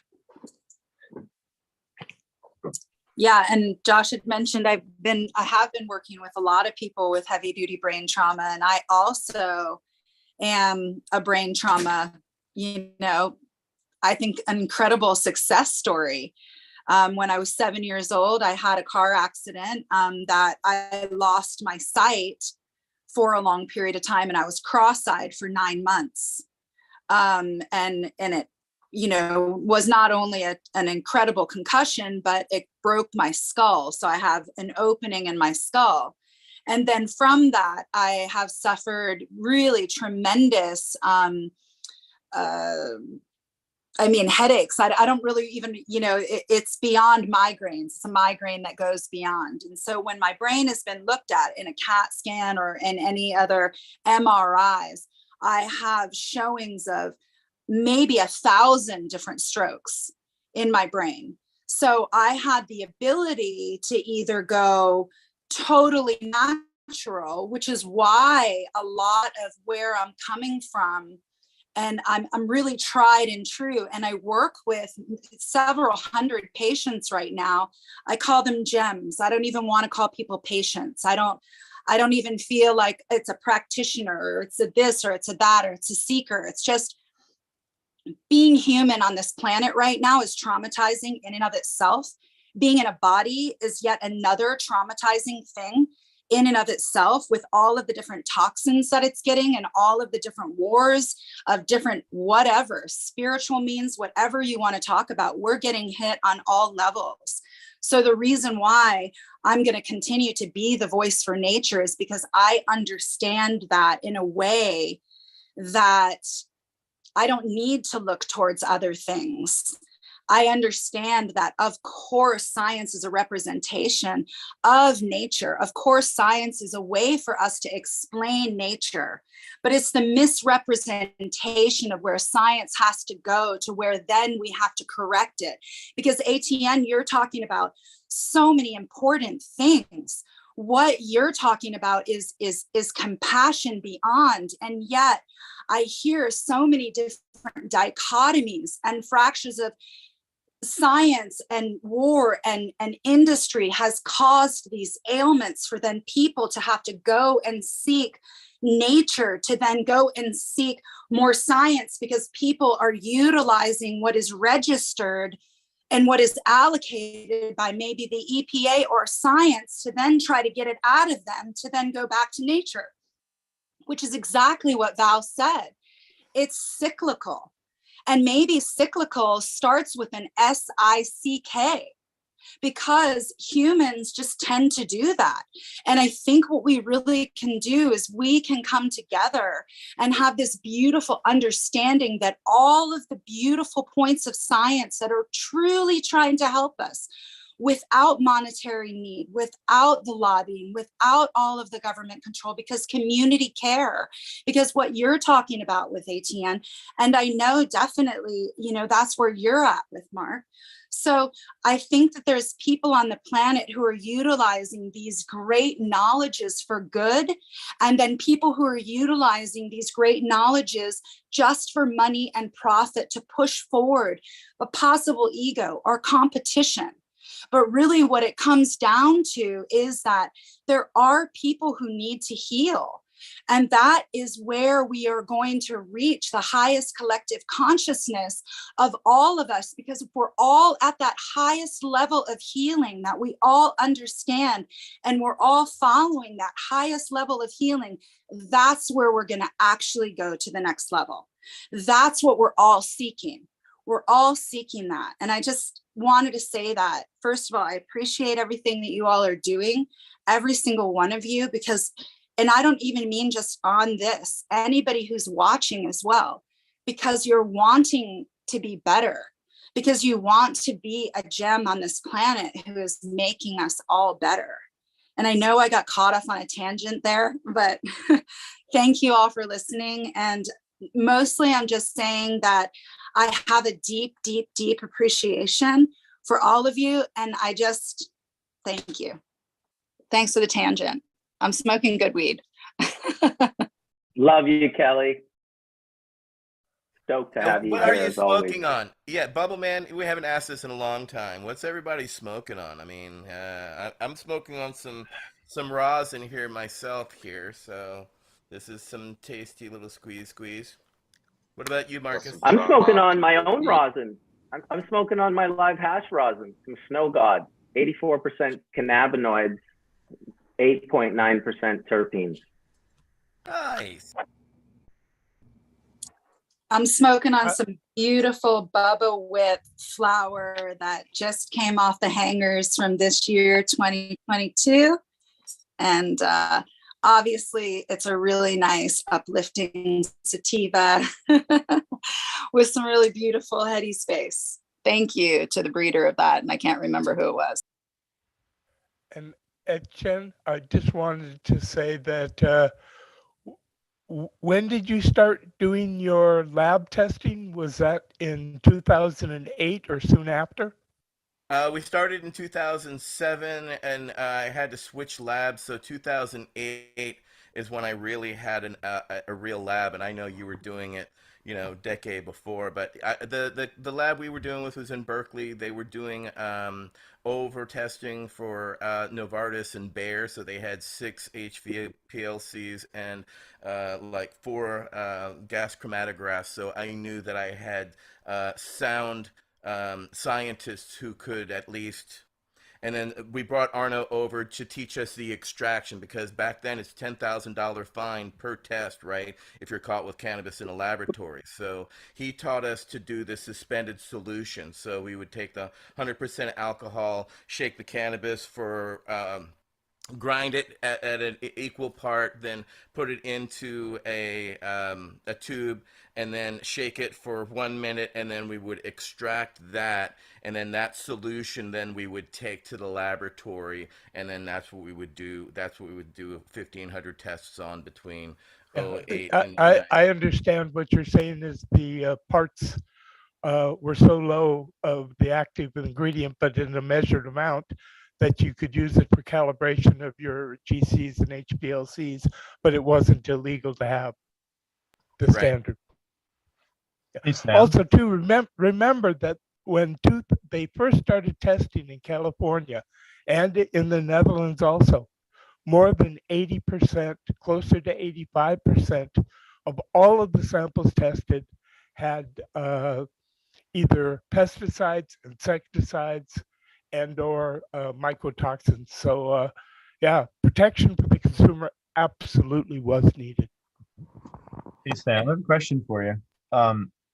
When you and Rob were doing your work at Wart Farm, was there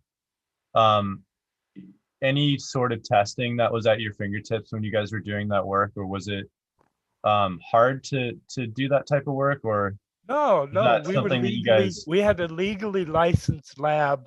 We had HPLC, a HCl prep, so for isolating small single amounts, gram amounts of a single cannabinoid, and we had GCFID for doing terpenes and cannabinoids also. I preferred a GC because when you smoke cannabis or vape it, you're actually destroying part of it. And when a GC does its work, it destroys part of the sample you put in. So it's closer to what people are actually consuming than HPLC will show, the acid and the neutral elements, but it doesn't really show what is being delivered to a person. Not that a GC is exactly the same as a person, but it's closer. Well, And that that's what we assumes that you're started with. smoking it. We started with If GCs, and the if you're problem with eating it, the yeah, if ignition you're eating raw was cannabis, gumming up the machinery so badly that's why they gravitated toward the UVHPLCs, is because of the maintenance that was happening because of the turnover at the gas chromatographs because of the ignition. no, the HPLC is used so you can quantify plant material, and plant materials enriched with cannabinoid acids. What they often do is they just apply the correction to correct for after decarboxylation what the cannabinoid acid, which is measured this, produces this amount of cannabinoid. So they should have like either what's called a total THC or theoretical THC. But yeah, I mean, Sam, that's true that, you know, what you smoke is what it goes up to GC. But I think for to be more precise on what is actually in the plant, and especially if you're doing native, like live resin extractions, or if you're making, you know, again, really quality hash and turning it into rosin, really having the cannabinoid acid profile is going to give you a more complete understanding of what that oil actually is. No, I agree absolutely with you, Mark, about HPLCs. But I'm just saying that if you want to know what happens, what the THC level that's being delivered to an average smoker in a joint, then a GC was actually more valuable to us for that one aspect. Interesting. Hey, yeah, Sam. now there's an issue, and I don't know if you're dealing with this at all, ATN, that there's this so-called thing called lab shopping, where producers are, again, going around to different labs and trying to get, you know, the highest potency results that they can possibly get on large batches reproducibly, so they can have a more reliable, you know, route to market without it, you know, uncumbering, you know, people trying to negotiate to lower prices. Because again, this is also just the pain of prohibition, I think, is that there is a downward pressure on producers to basically, you know, I mean, again, the margin, especially if you look at a mature state like California, is the margins that you're seeing at the dispensary and distributor levels are certainly not equalized across the whole production supply chain. And certainly, I think, like, if you look at states that are rolling out new programs where you have vertically integrated organizations, where underneath one license or a group of licenses, you have cultivation, extraction, manufacturing, and dispensing. I know California inserts distribution, right? So those distributors can make a lot of money. But really, so my son, who's out in LA right now and doing really well, I mean, just to break into that market is really difficult, because you really need to have some kind of stratification through that distribution dispensing market to get enough volume to make your teeny weeny margin, enough to pay the bills, right, Colin? You're hitting it on the head, man. But it's but like, I also find it at what Marcus said earlier with spraying and IPM management. It's also on the farmer's end. They're looking for higher COAs too, so they can sell it into the market, because that helps them, right? Because there's this weird smoke and mirrors that TAC means something, right? And quality is not quantitated through any of these numbers. It's a glimpse of what's there in terms of weight and chemical classes, right? Well, this is the problem, right? Yeah, the current issue right now that's led to this so-called phenomena called lab shopping is that when you get bud at the dispensary, it's not dried. There's still moisture in it. And so certainly, like, if you're looking at a COA and you're reporting potencies based on a dried weight basis, dried weight means bone dry. That means no water. So you have to really have good technique to do the water activity measurement to understand what fraction of that cannabis as received at the dispensary, because it's not bone dry, right? It has moisture. It has like 12. So, but Mark, here's where I'd argue through my journeys, and even the last month, where I had an issue, not even an issue, this is just how it went, where I sent a batch in, had 12% or 11% or 9% moisture, right? I sent it in, right? That was the R&D COA. They tested it, and they said that it had 12% moisture, and the TAC was actually higher than the lower moisture content one that they had sent me. And it was, again, these are apples and oranges. It was the Yeah. same lab, right? So Oh yeah. same lab, same, you know, same.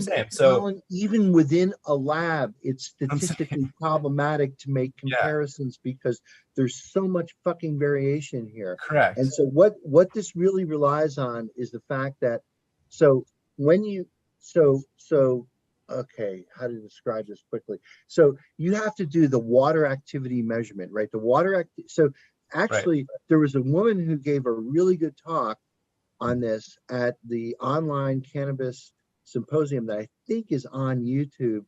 And I think she's also giving the American Chemical Society's Journal Club presentation this month. I think if you Google it, her name is Ginny, I think.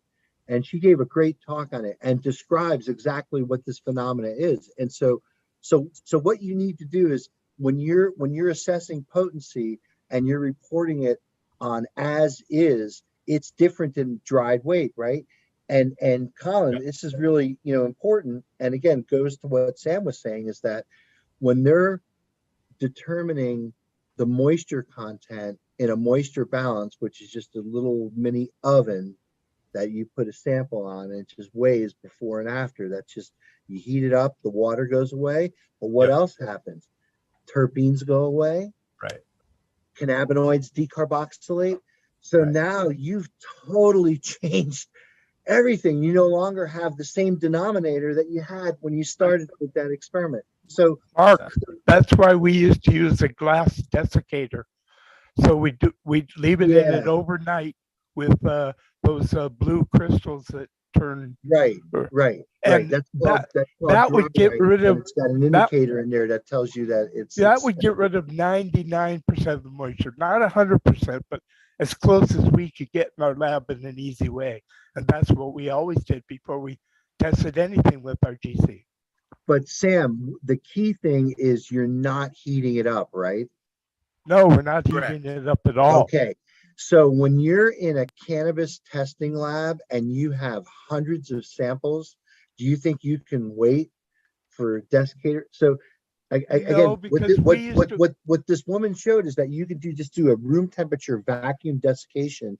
And even at that room temperature vacuum desiccation, you're still losing a big chunk of terpenes, but you're not doing the cannabinoid decarboxylation. And it turns out, again, when you're testing something and you're in the 20% regime of cannabinoids, total cannabinoids, that amount of CO2 is significant. So when you decarboxylate it, and again, this is going back to the original discussion about using gas chromatography, which is when you decarboxylate it, you've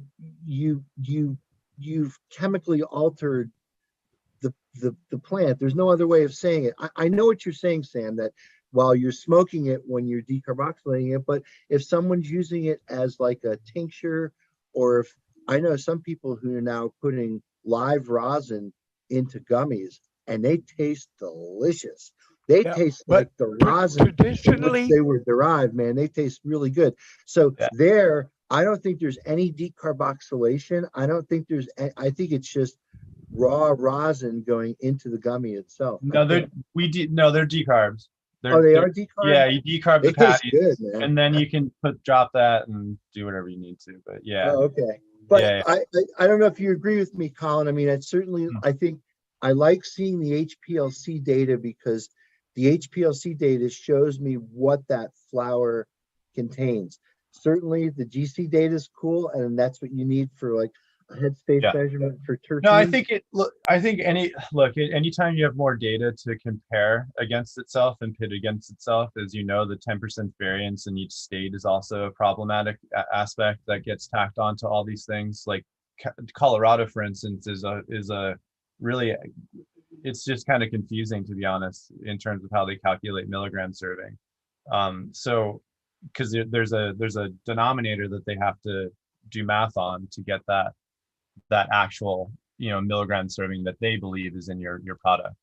So if you test for, let's say, 85%, there's a 10% variance that gets tacked onto that knocks it down to 70, maybe below 70, maybe 68. Right. So there's a reason why we had a HPLC and a GC and an HCLP prep. because that allowed us to isolate several grams of a single cannabinoid. And it was really important to have all three of those. But what we used the most actually was GCFID, especially for terpenes. You know, that was our go-to tool. But I just put in a. The big ethical problem that we found when we started to do testing was exactly the whole problem that we're talking is because we realized also the majority of those original 1,500 tests that the majority of them were very chemically close together. And what we realized is that there was going to be a perception that THC percentage was somehow going to matter to people. And we knew that that was not the real case here. And unfortunately, Harborside decided to flood it out as we were deciding the ethical realities because it is still prevalent if people think along the lines of alcohol that it's just because it's a high number I must be getting more fucked up and must be getting more of the sensation and more of that feeling, whereas we know it's a symbiotic relation, that ensemble effect of the terpenes, diterpenes, sesquiterpenes, and everything ingested together that are giving this that effect. And so this is the thing that's also missing for that nasal spray is, of course, it's THC dominant, but it needs all the other spectrum added to it. The easiest way to understand that, Etienne, is if you smoke 100% pure THC, it does not get you high as pure cleaned up resin of skunk number one that's only 50, 60, 70% of THC at the most. But the resin gets you higher. Agreed. By weight. But we didn't also understand in 07, 08 the terpenes and all of that because we were still quantifying the THC and then finding that secondary spike, which was CBD. So this is also the understanding we've been able to gain as we were able to strike, all right, this off the map. And so it opened up these other opportunities to where now we're testing CBG, CBGA, and all the other acid precursors and our understanding and finding our newer ones, because now science can play and we've checked off that list. Now we have to continue to add to that list, but also add to our understanding of why it matters, because science is still not replicating what the plant is producing, right? Nobody's been able to take a terpene recipe and make it exactly what comes off of a plant. And the first one that does is going to be pretty amazing when they do, but no one's come even close. Have you found it? That's because they're not using the other volatile organic compounds that are present in the profile. Yeah, they just are thinking about terpenes. There are other volatiles, but besides that, they're not using all of the 150 terpenes which are found in cannabis. They might be using 10 of them or 20 of them, but the average terpene, we were able to find about 50 or more terpenes. And we only had maybe 100 or 120 of the terpenes to do our testing with. So there was terpenes that we didn't have, which even if they're there in tiny, tiny amounts, I mean, terpenes are there in tiny amounts to start with, and yet they really have an incredible effect. The right terpenes can definitely make cannabis more potent and modulate the effects in a major way. Yeah, the issue is that when you're talking about a commodity, any commodity where large scale manufacturing, third party testing and production is happening, there has to be some ways, some metrics of basically testing for quality.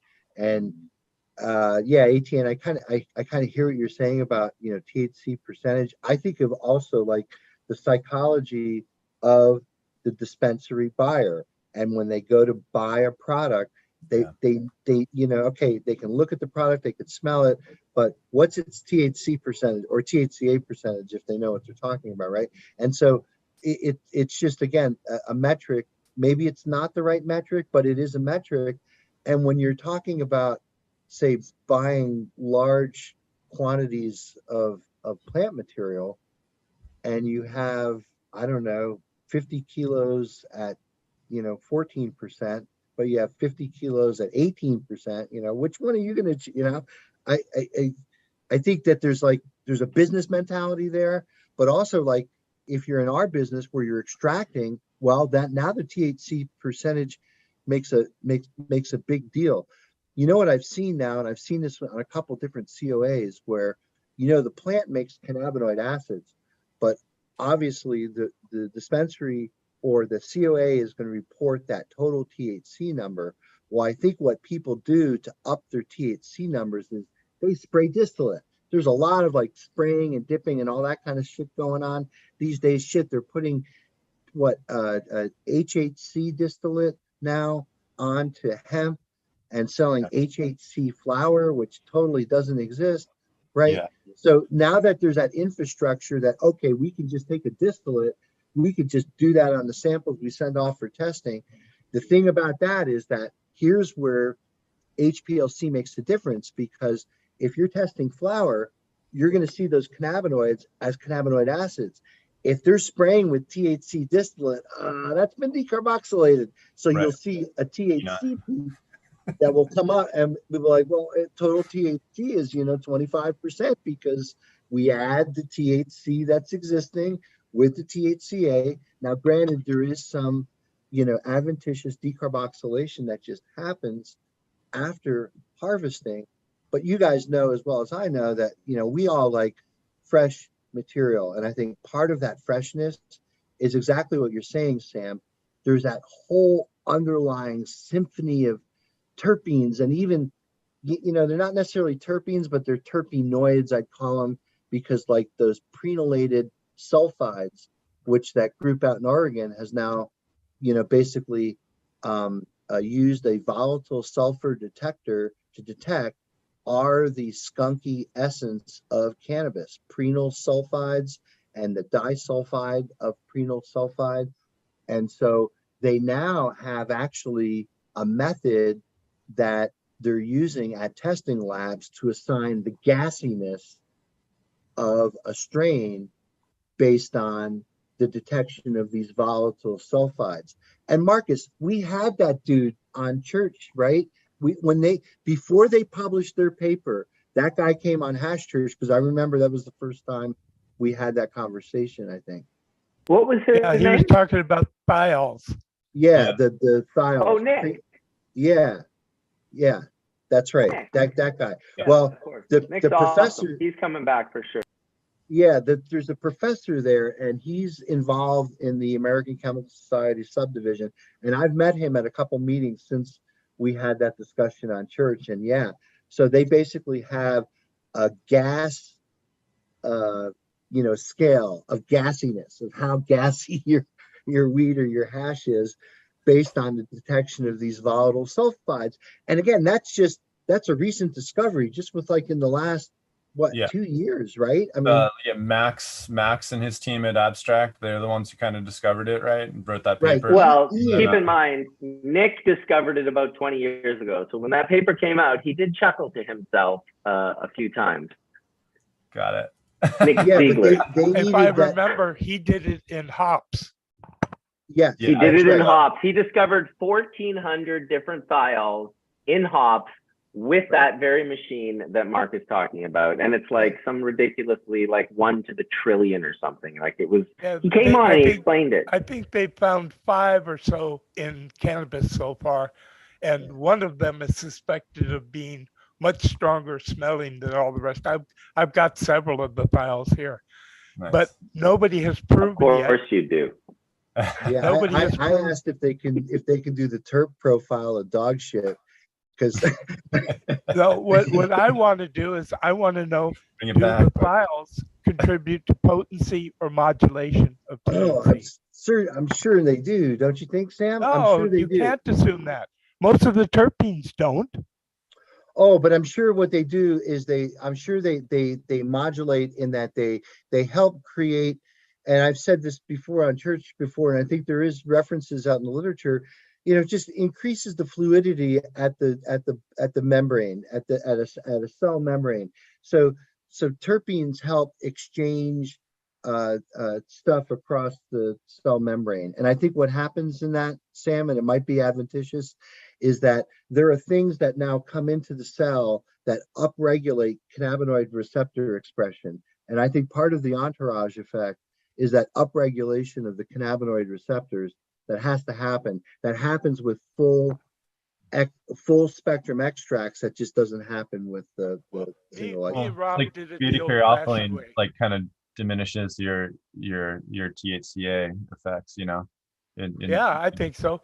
And what we basically did was took 25 milligrams of absolutely 100% pure THC. We weighed these, put them in a volcano with the tiniest spike of a single terpene, and we went through about 15 of the different terpenes, the top ones, and some of them definitely potentiated, more of them modulated, but all of them did not do things. And like you say, caryophyllene, I felt was negative. Yeah, there's a few that do that. So it's interesting. Linalool might be actually one of them as well, I find. But caryophyllene is known to be a CB2 agonist, right? Mm-hmm. So it acts as basically a cannabinoid, and there's been this discussion about calling it a cannabinoid because the people who found that out call it a dietary cannabinoid, you know, beta caryophyllene, because it's in, you know, a black pepper, ooh, you know. Yeah. But yeah, I mean, like, I think there's all kinds of new recent data on that kind of like fleshes out some of the entourage effect, because they're finding not only more compounds in cannabis extract that contribute to the overall biological effect, but they're discovering new receptors that these things are hitting. So they're learning more and more and more. When I say they, we, I mean, collectively, us scientists and everyone, the whole human race. I mean, we do have a crystal ball. It's called the scientific literature. And, you know, science is just a fascinating subject for kids to learn and to be fascinated in. It just, there's all kinds of fascinating. When you have a microscope and you have a kid, you have a whole day of activity, man. There's all kinds of things. But I just want to go back and say one other thing. So this is, again, talking about some of the things that these minor cannabinoids are doing. Your mic's hot, Nick. I'm sorry? Your mic is hot. It's not muted. I was just letting you know I could hear some sound. Oh, thank you. Through. And welcome. We're talking about thiol. So I thought I'd invite you in because you're one of the guys that opened that. You were the guy that opened that conversation up with me. And so, yeah, Dr. Mark, if you want to catch him up. The question is really, do they modulate? Yeah, there you go. Ask that question. So the discovery of these sulfur compounds that you guys have found, and now I met with Ian in that group at the APS meeting where they were looking at the so-called gas factor and assigning gas factor based on the quantification of these volatile sulfides. So yeah, there was just a question on because I think Sam and other people are again discussing about different compounds that modulate the effects of cannabinoids. Is it known whether or not Nick is the co-party who sent me my terpenes?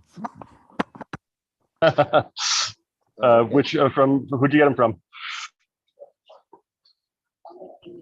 What's that? Who said what? I'm sorry, that's Nick. This is Nick. Which party did you get them from? What's the name of the lab? Abraxas, or I'm afraid I can't remember the name of the lab that where the receptor. Well, yes, that's correct. Abstract. Gotcha. No, actually, I have not been working with them, but I've communicated with them on some of their research and some of what they're doing. I think some of their claims are a little bit broad, but they're definitely doing some really good work. A lot of people in the space are.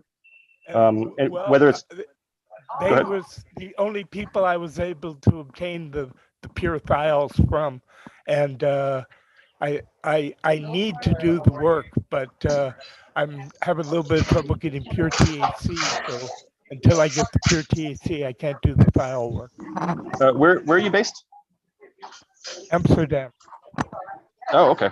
Let me see what I can do. I can see if I can find you some fun stuff. And just you've got my email on here, so go ahead and shoot me your address. And I'll see what I can help. All of the terpenes are legal here. I mean, the cannabinoids are legal in Holland, except for Delta 9 and Delta 8. All the rest of them are, and maybe even Delta 8 might be legal, I forget. But Delta 9 is not legal. So you can't How about buy grams. THCA? Delta 9 THCA, is that legal? That's exactly what I was going to say. What legal? THCA. THCA. No, that's not legal because all you have to do is heat it up and it turns into THC. So of course that's not legal. Okay. In any case, I'll see if I can find somebody from the medical space. They might have some. So, but when you asked speaking of standards, I just wanted to mention too, when we were talking about standards and labs before, that one of the big problems when we first started, because we started our lab more than 2 decades ago, was the problem that when you would order analytical standards from SAGMA or from the United Nations drug people, that when we would test them on our HPLC, we would find they weren't as stated. So if you calibrate your machines according to what they say they are, without checking yourself, then what you find out is that all of your results are skewed and correct. Yes, and so what's one of the things that we found as well is that a lot of these. Sorry, guys, a lot of crosstalk here. Sorry, I'm in the Delta Lounge. A lot of the standards are actually, and especially for thiols and thioates, because they're kind of tricky to analyze. We found that you needing a sulfur chemoluminescence detector array is really one of the things that drives up your accuracy. And then the other issue is that there hasn't been a tremendous amount of research done into them, and so the bands are not as narrow for what they're saying. So they're clustering a lot of things together, and so you actually see things like 4-MMP is listed as being this one very important thiol in aromatics, and in reality, the standard we use is actually covering several isomers as well as some other compounds that are right next to it. And so in terms of purity, that's the indicator thiol, or that's the indicator that they use for the thiols and thioates that are in that region. But it's not necessarily specific to that one thiol. Alternatively, there's another issue is that it's hard to disassociate them together from each other without some extremely high performance chromatography systems. And we were still working on that before I left Yakima Chief, because getting the accuracy and the precision down was challenging at best. And to be honest, it was that way with the cannabinoids when we started in the 90s. When we built our first lab, there was no way to separate really without really specialized columns, which were rare and expensive, CBC and CBD. So everybody was co-elucidating all of those together and reporting them as one peak instead of, in fact, they were 2 peaks.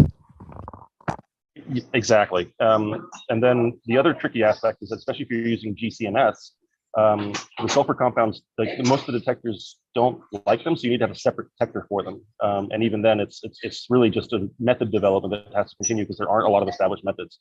Agilent has been working with us and improving public access to those methods, so it's a good thing. But we're still a couple of years out from getting it really nailed down. That's the reason why we never looked at thiols, because we had no way to determine the thiol percentages or anything else in our lab. We wished we could, but there was no way, so we didn't try.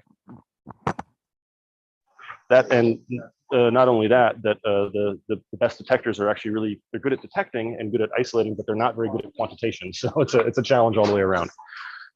David, you said something earlier about what's known about the sort of the co-effects and the impact and whether or not they sort of potentiate or they interfere with.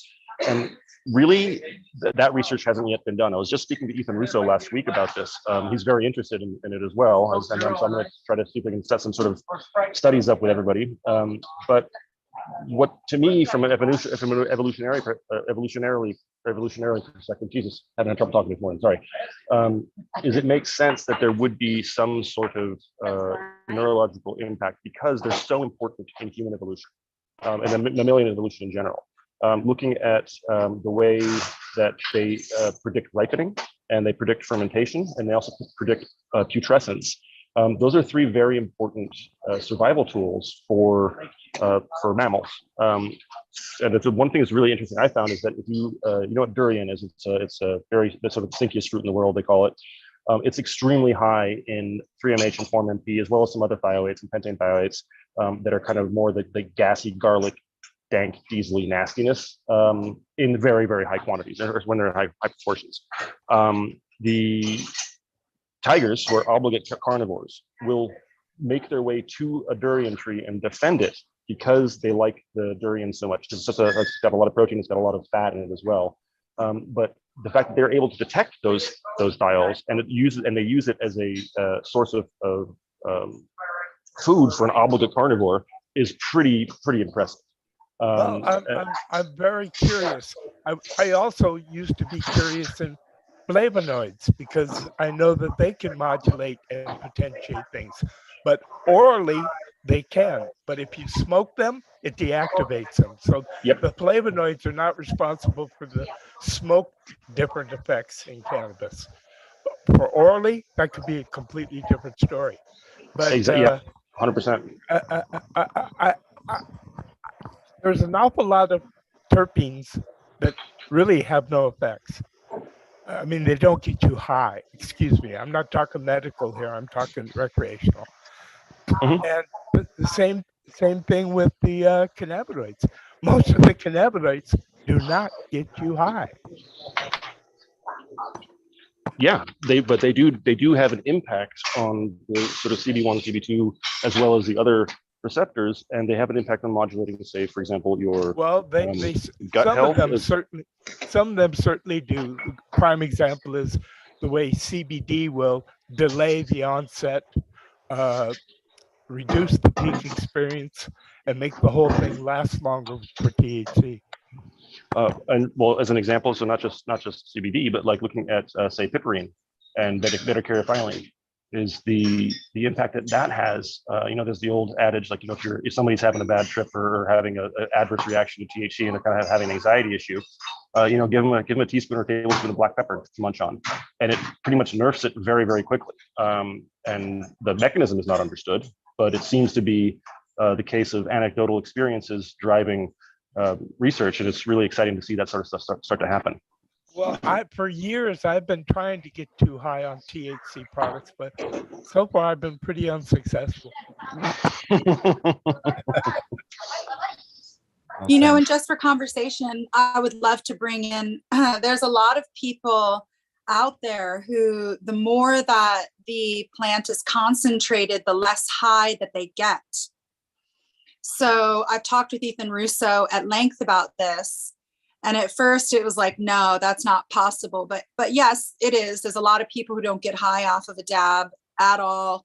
And maybe a little bit of hash, they really don't feel the effects. So the more natural that it is, or the more flower or joint, or maybe out of a bong that it is, they would be, getting a higher effect. And what was brought up conversation after, a couple of years at length, sort of bringing it up too, was the amino acids that are present in the plant, that I haven't heard in this conversation. We've been talking about the acids and the cannabinoids, but the amino acids, and then that definitely now brings the entourage effect back into the conversation without having to elude it. So the amino acids are destroyed during vaporization or smoking. So like in terms of edibles, you can certainly get some of those, but in general, they are destroyed by smoking. Yeah, like the flavonoids. Yep, and the polyphenols. Well, there seems to be something that's happening when you know, the more raw that people, whether it's even combusting, whether it's an edible, you know, people that are getting more effects off of an edible, even if it is in butter. And I hear, and I understand that the amino acids are alive there, but there's something that's happening for a lot of people that need the more raw compounds, even if it's decarboxylated, even if it's heated up. So that's a conversation that we don't understand yet. And I'd love to hear what you all think about it. Could it be as simple as when you take cannabinoids, THC especially, orally, then you don't get high on the THC, you get high on the 11-hydroxy after it goes through the liver. And so what reaches the brain and the blood is not THC, it's primarily 11-hydroxy, which is a bit stronger in effects than THC and a bit different. So it could be as simple Would that as be the same with decarboxylation or, you know, heating up at No, any it's temperature? Would that be the same? the No. liver actually the liver actually converts the delta 9 into 11-hydroxy. And with like sort of going into that's sort of an interesting thing. So anecdotally, some people don't have the enzymes, the liver enzymes or the functionality to process some of the THC into the bioactive form from oral consumption. So, and it depends on the form that it comes in. As an example, I've consumed upwards of 300 milligrams of delta 8 orally and had zero effect. Whereas, you know, a vape instantly affects me. It is definitely very much lighter than delta 9. But orally, for some reason, my body doesn't process the material. My cousin, he has the same thing with delta 9. He can consume just insane quantities of delta 9 edibles, and he gets no effect from them at all. And you know, this needs to be studied more, but I suspect that there's probably some gene deletes or some enzyme deletes in different people to explain that. But when you talk about sort of the overall, it is that way for alcohol. American Indians don't have the gene. Yep. So there's all sorts of drugs migration by that. There's a really interesting, but the point you're bringing about the whole sort of full spectrum material is, I think, salient. I think that the total quantity of all the material in working together will give you a different effect. And so, as an example, I'll go back to saying the pure THC. Like pure THC beverages do almost nothing to me. They do get me like sort of instantly intoxicated, and then it's a very thin, very narrow experience. I don't get I don't get sort of the relaxation. I don't get the enjoyment of it as much, and it's not just from the aroma and flavor of it, but it's the combination of everything. So I 100% agree that the full spectrum material is a quantifiably different experience, and it's certainly a qualitatively different experience than isolates. And that's similar for anything. Like a good cup of coffee is significantly more enjoyable and is going to give you a different impact, whether it be psychosocial or not, psychological or not, than just a fingertip of caffeine. It is different. I think that the complexities of those interactions are very, very difficult to disentangle and study. And the typical approach of doing, one compound plus one modulator is where we need to start doing this research, but we really need to start looking at significantly more complicated and probably significantly more complicated arrangements of all of these compounds. And instead of doing sort of additions, doing deletes from a sort of full spectrum mix. So you say, okay, we've got a full spectrum that's completely quantified. We know what everything that's in it. Now let's remove one of those fractions at a time and see what the result is. It's going to take, probably decades to complete that research because of all of the possible combinations. And some would say rightly that it's probably not worth doing because of the amount of time and math. That's why we didn't do it, Nick. It's worth doing, Nick. We got to do it. We got to find out because it's maybe a million different combinations you're talking about. It's true. I would say trillions. Yeah. Okay. Every person is different. You're agreeing. And every person is different. Yeah. Oh, AI will help. Let's go subjective.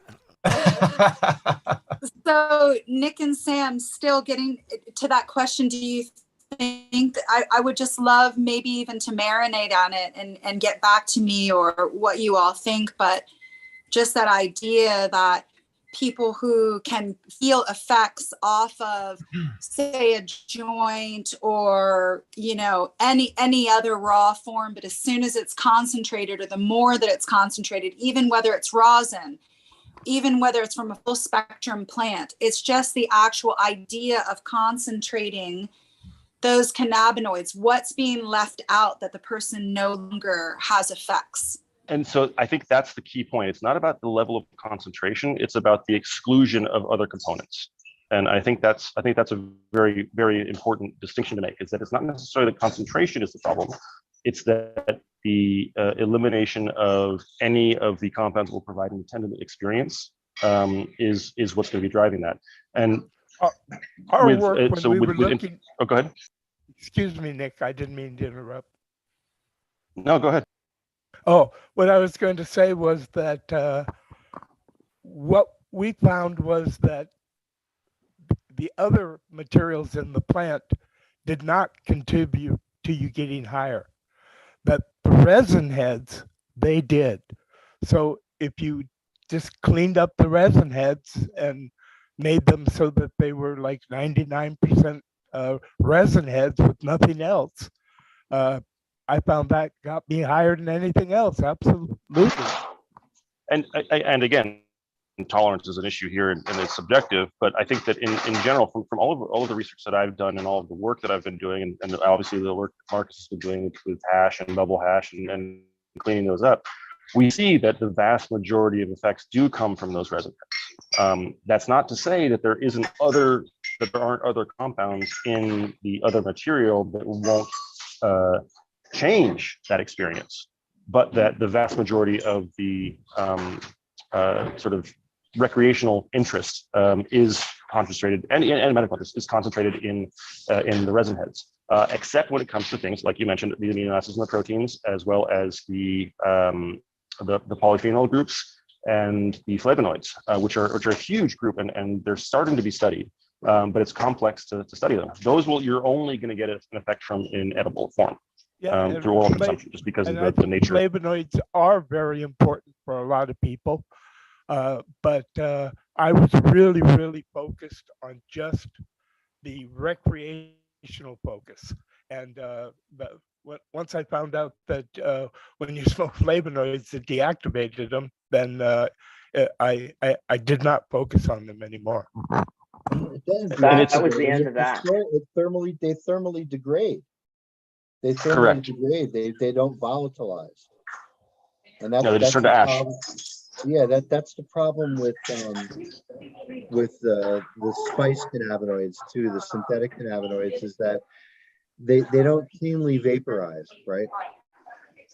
They thermally degrade. And earlier when you said the exclusion of components, is it always the exclusion of components, or are there different genetic makeups that have blind spots in some form or another where they can't experience the 100%. So there's so in both the plant and the person.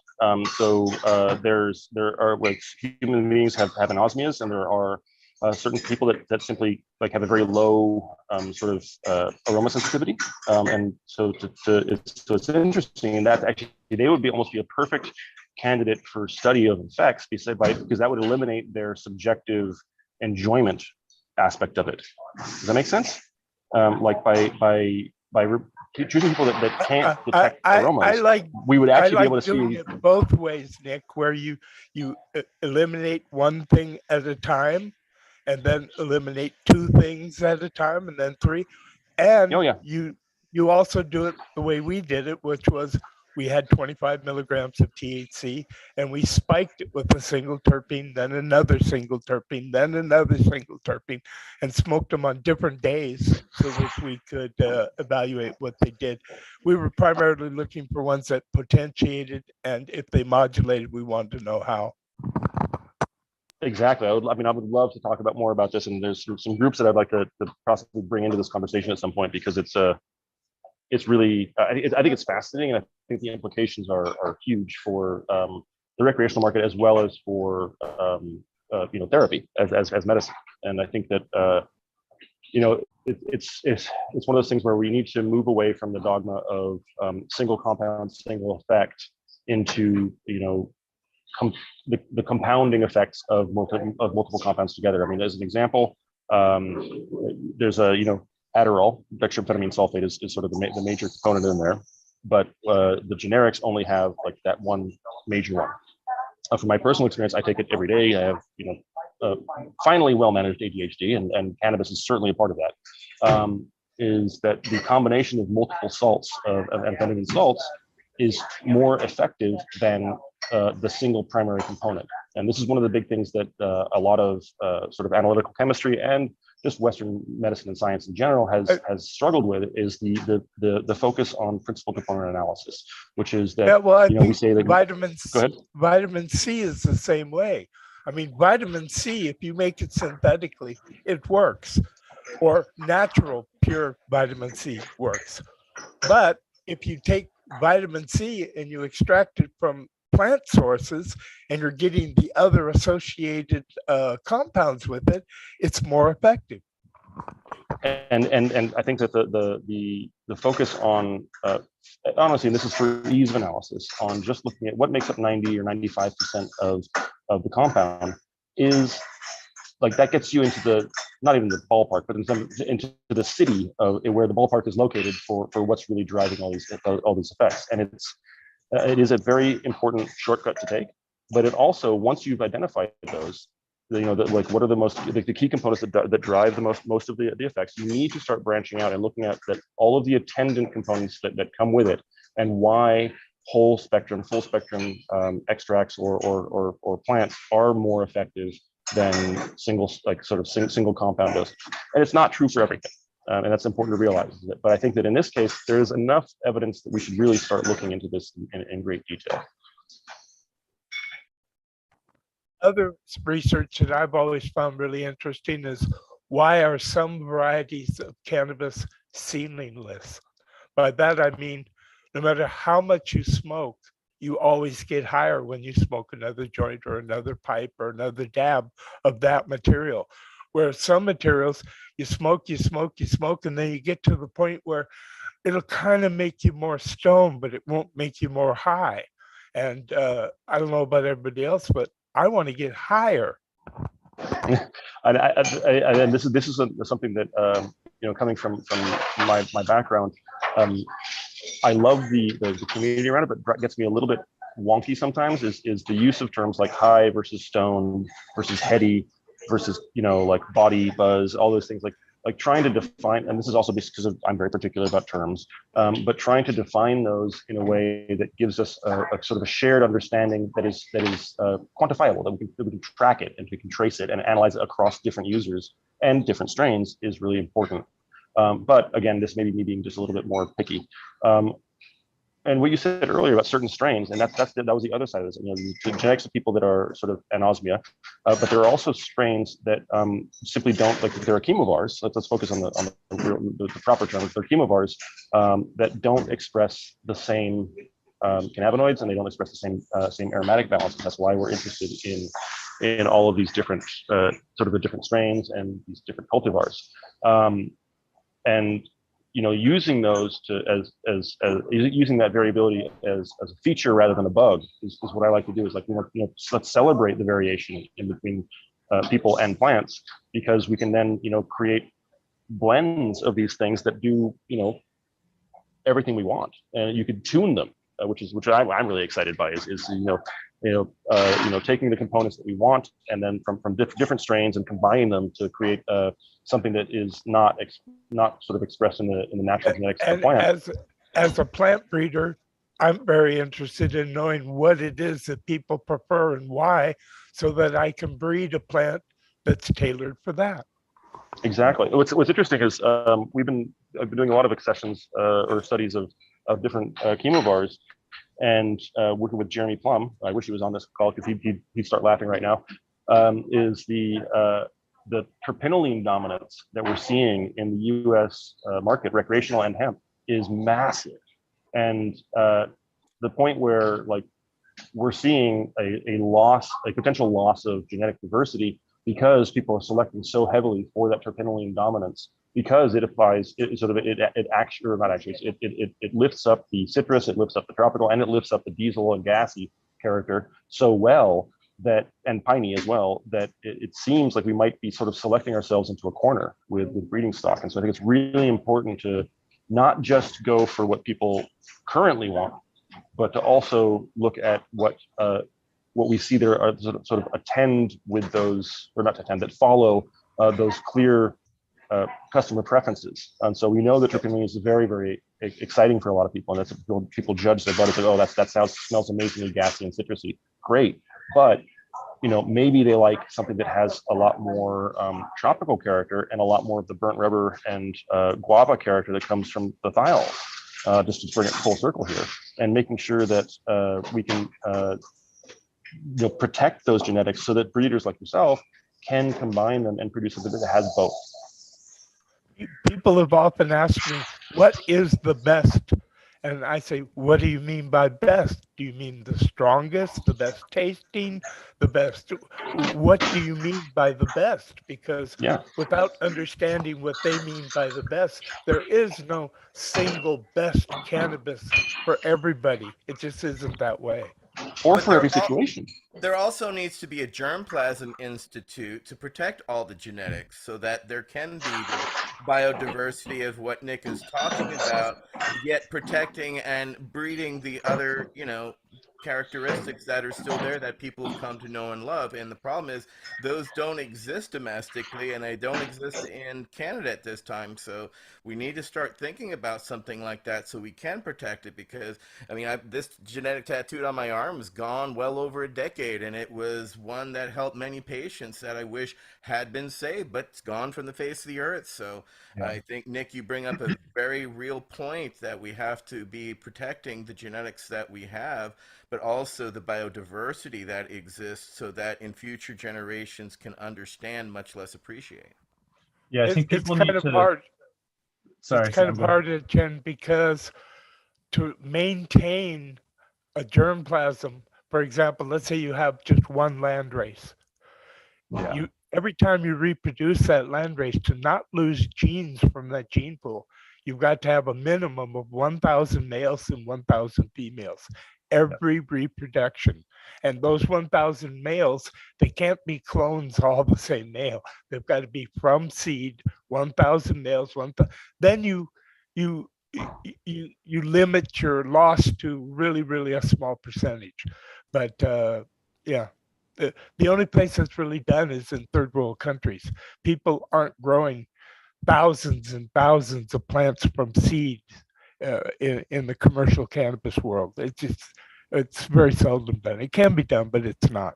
You hear that, hash churchers? You've got work to do. Get on it. We've got a lot of work. Yeah, and I think it's what Sam is saying is like, I think it's important for people to keep running genetics and continue those lines and not move on so fast, and try to keep those lines in existence, in seed form. And that's one thing I think that at least commercially in terms of seeds, I don't see at all. I used to really respect, the individuals that had 10 lines. That was it. And that's that every year, that was it. And they'd maybe introduce 1 or 2 new lines, but not whole revisions and, whole new drops of just completely different things from clone. Most of the seed companies in the world can't even maintain clones for 20, 30 years for seed production. So if you can't lose clones, how are you going to save varieties?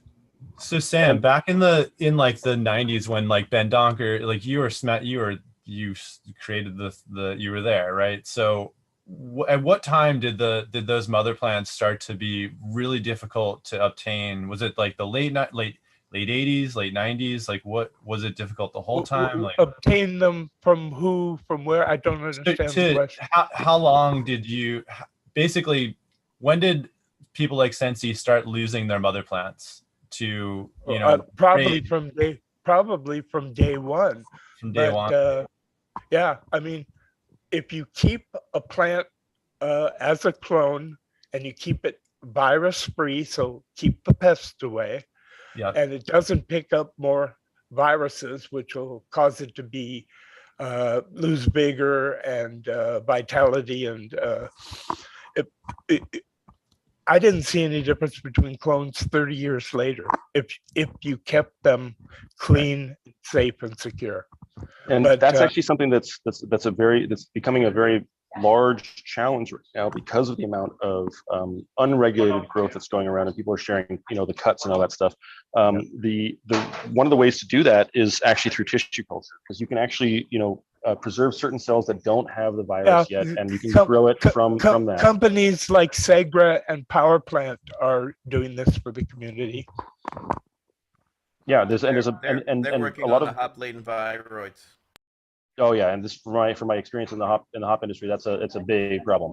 And it's not a problem for hops as much, but for if you're growing cannabis near them, or if they're processing the same facility, there needs to be very, very good phytosanitary controls. One of the things that, going back to the sort of the preservation of genetics, one of the things that I've done in my own breeding and curation is to try to always seed out genetics that I like for whatever particular reason. And I always keep the seeds of, the sort of the crosses that I'm not too happy about, because there might be something that pops up in them. I've got some genetics that have abhorrent agronomic characteristics. So they're terrible. They're spindly. They're incredibly mite sensitive. They've one of the things I really do breed for is powdery mildew resistance and downy mildew resistance, because I just don't like fungal infections in my bud. But I actually do run sort of mite stress tests on mine. So if you ever go into when I'm in a breeding session, you go into towards the end of it, everything's covered in mites, and I'm just trying to see which ones survive best. But that's a risky category. Most people don't want to do that. I understand why, but it's a fun thing for me. Come on, tell the truth, Nick. You say you did that. The truth of it is, you just can't get rid of the little boogers. No. I introduced them. I actually drove somewhere where I knew there was a spider mite infestation in a hop field, took some and put it into my mite tent, which is inside another tent. Have you found any my plants? mite tent? And have you found plants which were mite resistant and didn't get mites? Yes. Why? Do you think? I don't know why. Terpenes? It's very possible that it's I would say that it's likely that it's something to do in the aromatic profile, but also that their immune response is probably quicker. I have grown other millions of plants in my life, Nick, and I've grown thousands of different land races of cannabis. I have never seen a plant that could not get mites. Okay, so there's not getting mites, and then there's resisting mites at the load that it's currently affecting other plants, and so they're always together in the same tent, and so the mites might go to other plants over this particular cross. I've seen it myself. I've seen it with the Congo. Lower levels. The Congo in a room. Yeah, exactly. Way lower levels though. Like 90% were on the crop, and maybe like 10% or less were on this other. And speaking of resistance and susceptibility, those important mildew papers came out, which they found both genes for susceptibility and genes for resistance. And they found out that it's more important to not have the susceptibility genes than it is to have the resistance genes to avoid mildew in your plants. Hey, speaking of resistance, Brian, you're working in a climate, I think, that is more challenging than anyone here. And I was actually you've been breeding for years, and like I have, and on the East Coast we have a tremendous amount of rain. Like today's a great example. We're in the thick of a tropical event. That's just been broken up. So, yeah, it's challenging. How's it going up there? Sunny up here today. It's sunny up here today, but it's really windy, which isn't bad. The land I have here is opened up for good air drainage, airflow. But yeah, this is interesting. I was going to bring it up or ask anyone if they've seen any resistance, to botrytis from the limonene group. I've seen the lemon-oriented types, and I can't break down the science in terms of the breakdown for the family of terpenes, the profile, but I've seen things in the lemon category be very resistant into the later season for botrytis and resistance.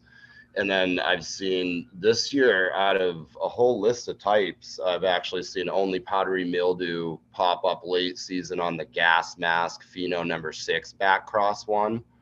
And which is ironic because the mom doesn't show that. So it's something reached out and is not resistant in it. But otherwise, it's not bad. It came in late, and everything else very, very clean. And I've been breeding like 5 years back here towards that. So it shows with mildew being a challenge, but I found it to be a challenge, cultivar specific, strain specific more. And yeah, so kind of leaning off of things that might go that way.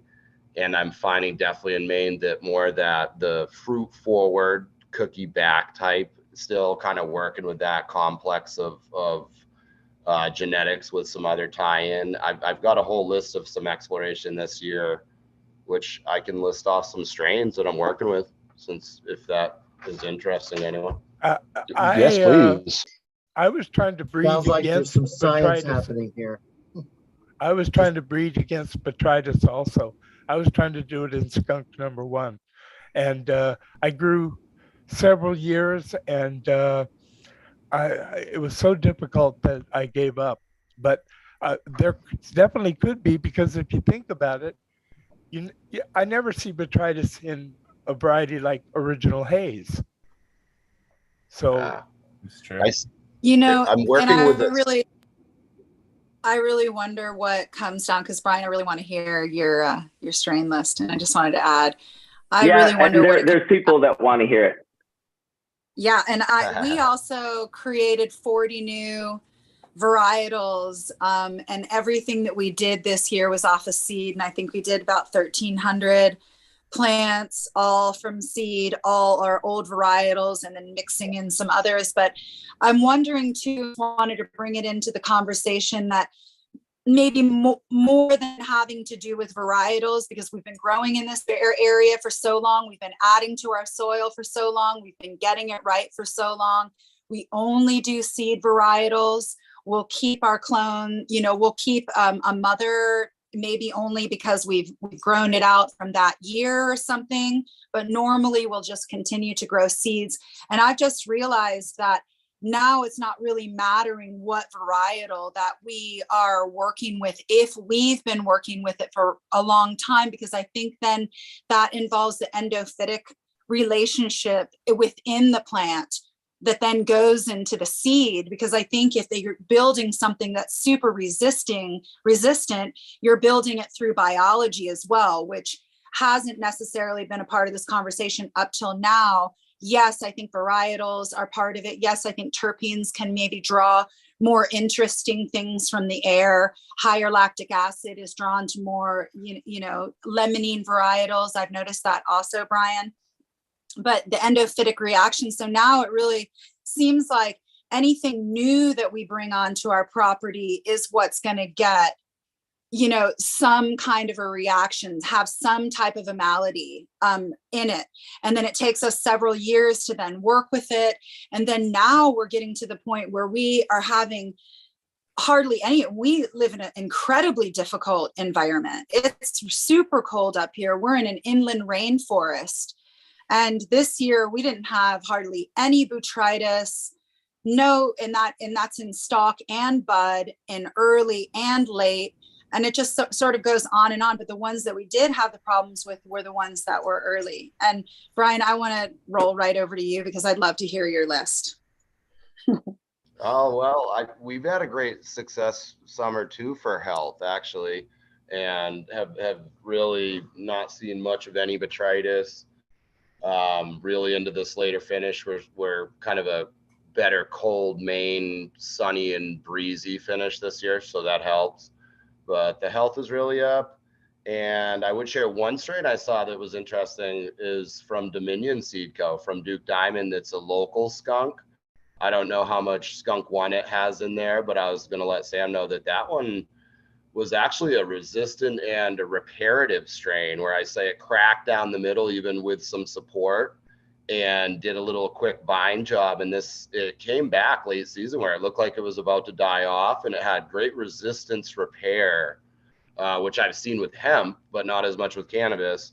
And then it's got no mold. There's no mold, no botrytis, no septoria. And that's an old scratch pile compost that had actually a sour best shit ever with a Romulan called Candy Coated that took some septoria pretty hard, like almost the hardest in the yard. Picked clean leaf, killed the spore colony or tried to, and it came back on it right away.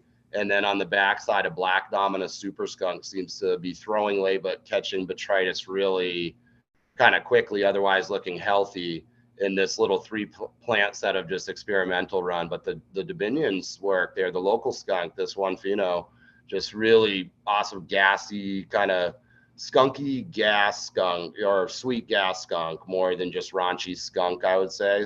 So yeah, anyway, I have the strain list though, so I'll read it off this year, what we're working with. We've got some cherry chem. I've got a Tropicana kosher tangy on my gas mask called Masquerade. I've got a strawberry lime pheno of my Holy Road. I've got some 91 Royale and grapefruit skunk sided Holy Road. I've got a gas mask Backcross one, some Black Wilson Reserve, Cough BX1, the Candy Coated ROM SBSE.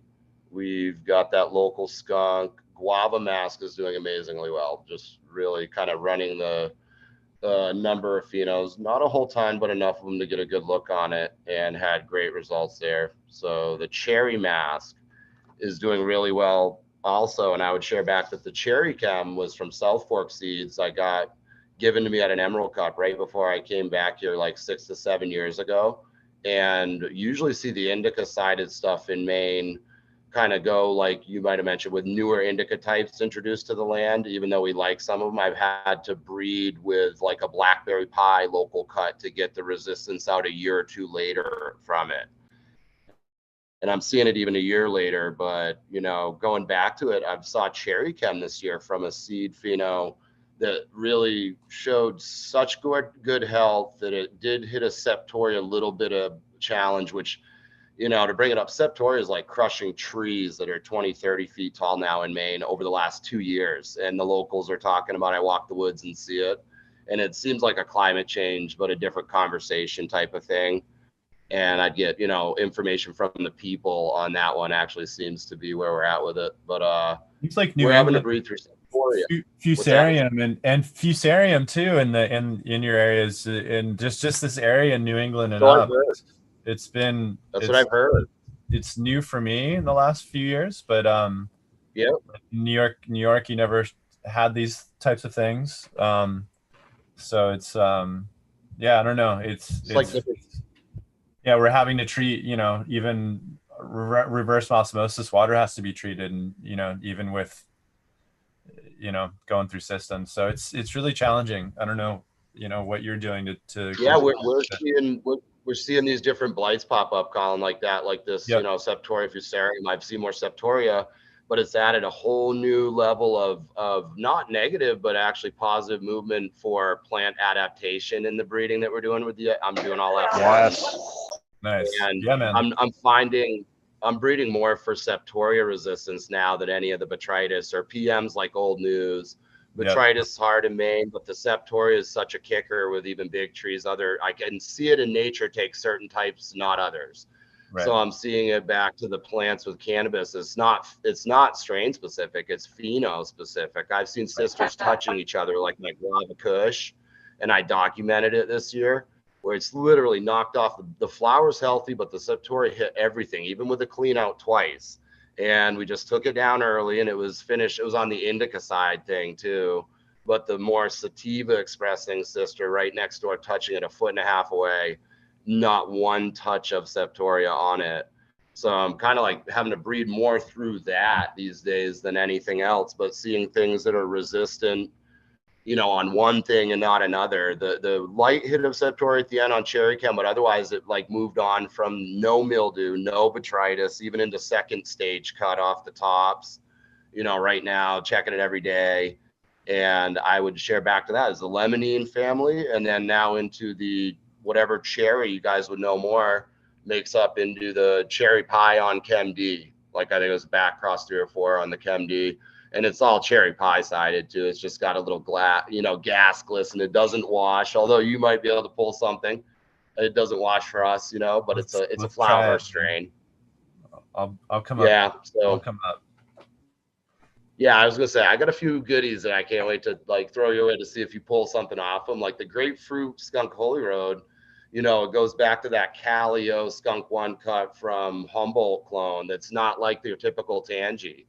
And I met it one with of my the all-time fruit cake. favorites. Yeah. Yeah, see, and it goes grapefruit skunk. You know what I'm talking about? It's really grapefruit skunk thing. And Hey, gents. so I can't watch. What's that? I hate to interrupt, but I need to.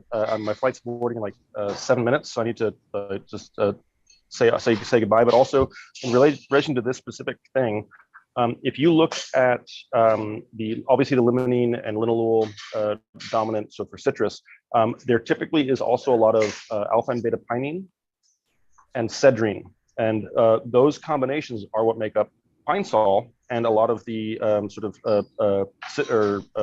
coniferous oils that are used as antifungals. And I suspect that those will probably have a lot of impact on that, and they taste great. So, as a target, like if you can find any piney varieties, cross them with limonene varieties, you're probably going to get a decent little sort of antifungal cocktail there. I really wish I could stay on, but I need to finish this, and I would love to talk to you guys more. You have my email, and likewise, I'm going to see if I can reach out, because this is fascinating. I love it. Thanks for sharing, Nick. Always a pleasure. All right, peace out, everybody. Peace out. Wow, that was a good solid 3 hours. I wanted to hear a little bit more from Wade, because we haven't heard enough from Wade. How is everything going in Wade's world right now? Things are going pretty good in Wade's world. I've been loving this conversation and seeing some of the faces, and enjoying my dab rig here. It occurred to me to try and do a memory test and review what I've heard today. I know early on in the conversation, Kelly and Josh were talking about getting a letter from the EPA about their products. And it occurs to me to say that that's a sign of respect. They recognize that you're actually doing something in the market, and to some extent you're a threat to an existing business model. And one of the thoughts I had as that conversation progressed was, I live in California, where we have an abundance of rules and regulations for everything, and especially cannabis. And to be quite honest, in my opinion, especially as a patient myself, at a whole new serious level now in my life, we've made a hot mess of legalization. It's not really legalization, it's commercialization. But that wanders off to a different topic, and I wanted to try again, like a memory thing. After that, we got into this thing about science and nature. And I think of science myself as, and I'm not a paid scientist, Mark, but I understand your point, well said. To me, science is really a method of trying to understand nature in all its various aspects, everything from the stars and the universe that we live in to how our bodies work. And we wouldn't know so much about how cannabis has the effects it does in the body, in addition to psychoactivity. Hi, Sam. If it weren't for science. I mean, science wanted to learn about cannabis and did, and has revealed an incredible amount. And Mark Scaldone, Dr. Mark Scaldone, pointed to a paper, I think he referenced CBDA, and some of the effects that it's had. And yeah, I'm a big fan, as you can imagine. Let's see, after that, it went towards, oh yeah, we got into thiols and the effects and their presence. And Sam was talking about doing the 25 milligrams THC and then adding a terpene one at a time, one day at a time. I love that kind of methodical approach because that's science, actually. That's, especially if you keep track of what you're doing. Records, I'm sure Sam does. Breeding at the scale, you know, I'm just stunned at the breadth of knowledge in this group of people that you invite, Marcus. And in a certain way, I feel very humbled to sit here with you all today. But I also feel inspired, you know. My life has changed pretty dramatically in the last year, but in a good way, because there were some health challenges happening in my life 4 or 5 years ago that didn't make sense to me. It wasn't the person that I always thought lived in this body. You know, the body was going through some changes. I think it's part of getting old. But for me, it was specifically a form of cancer that has manifested in my bones. And so on that conversation about science and nature, I love nature very much. I've spent a good portion of my life trying to understand how a garden works and what the diversity of nature can do for a plant that I love very much. And now, what I found as a patient myself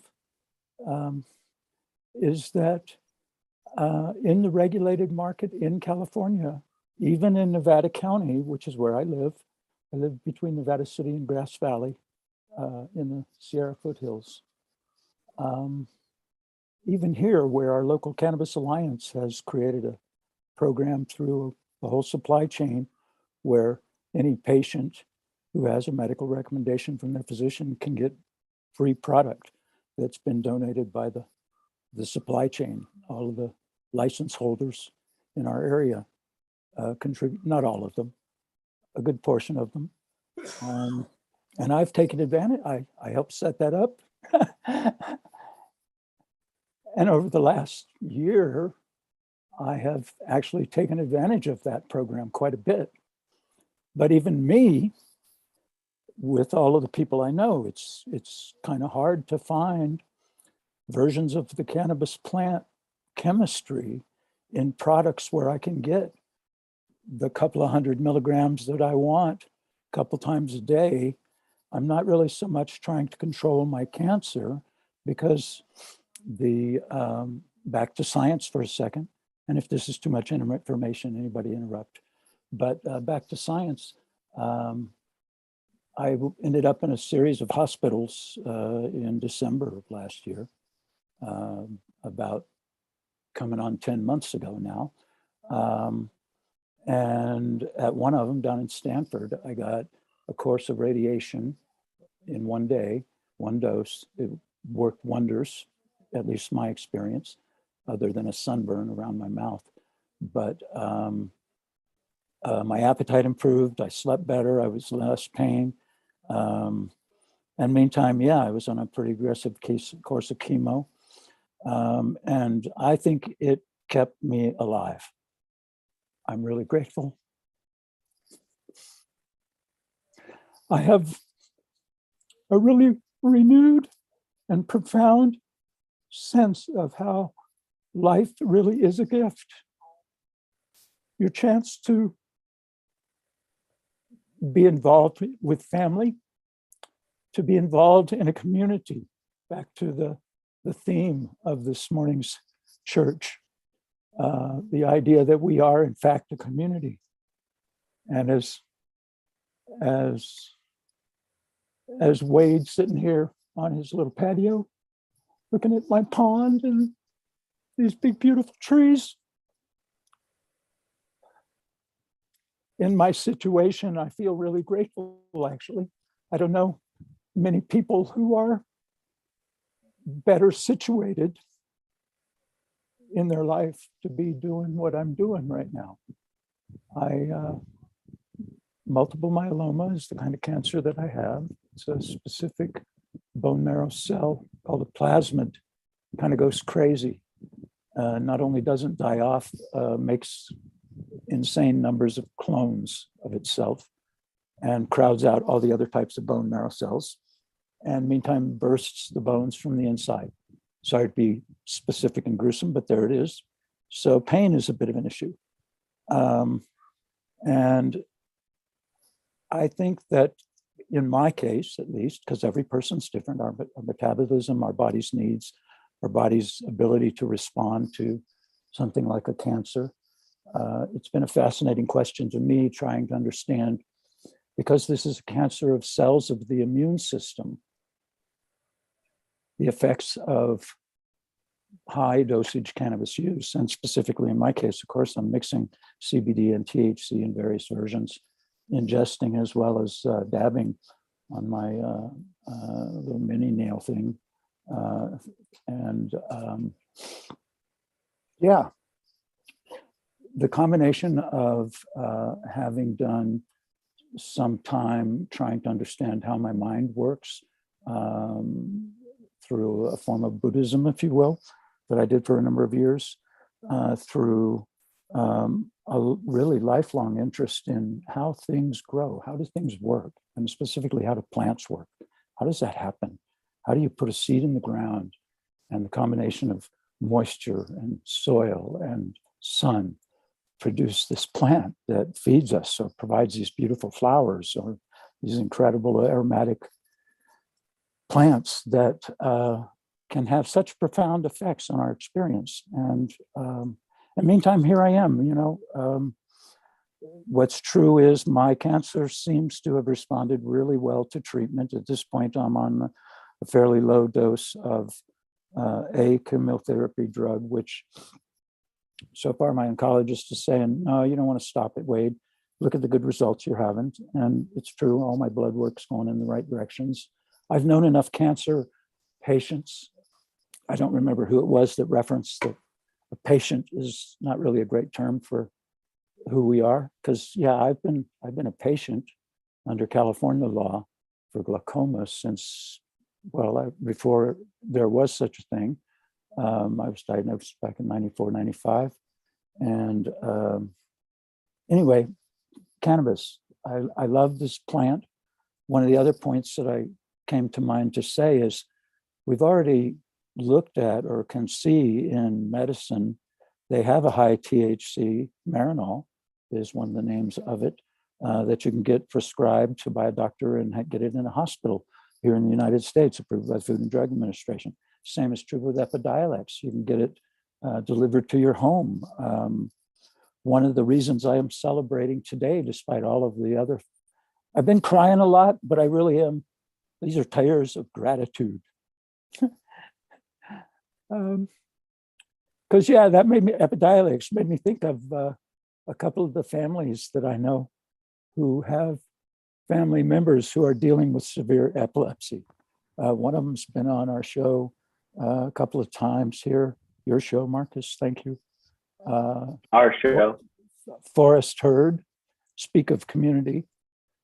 He and his son Silas have had a huge effect on the conversation about cannabis in Nevada County. We're proposing, anyway, back to Silas. He is, this is a boy who, if you don't know the story, I'll tell anybody that wants to hear it for a second. When I met Forrest and Silas,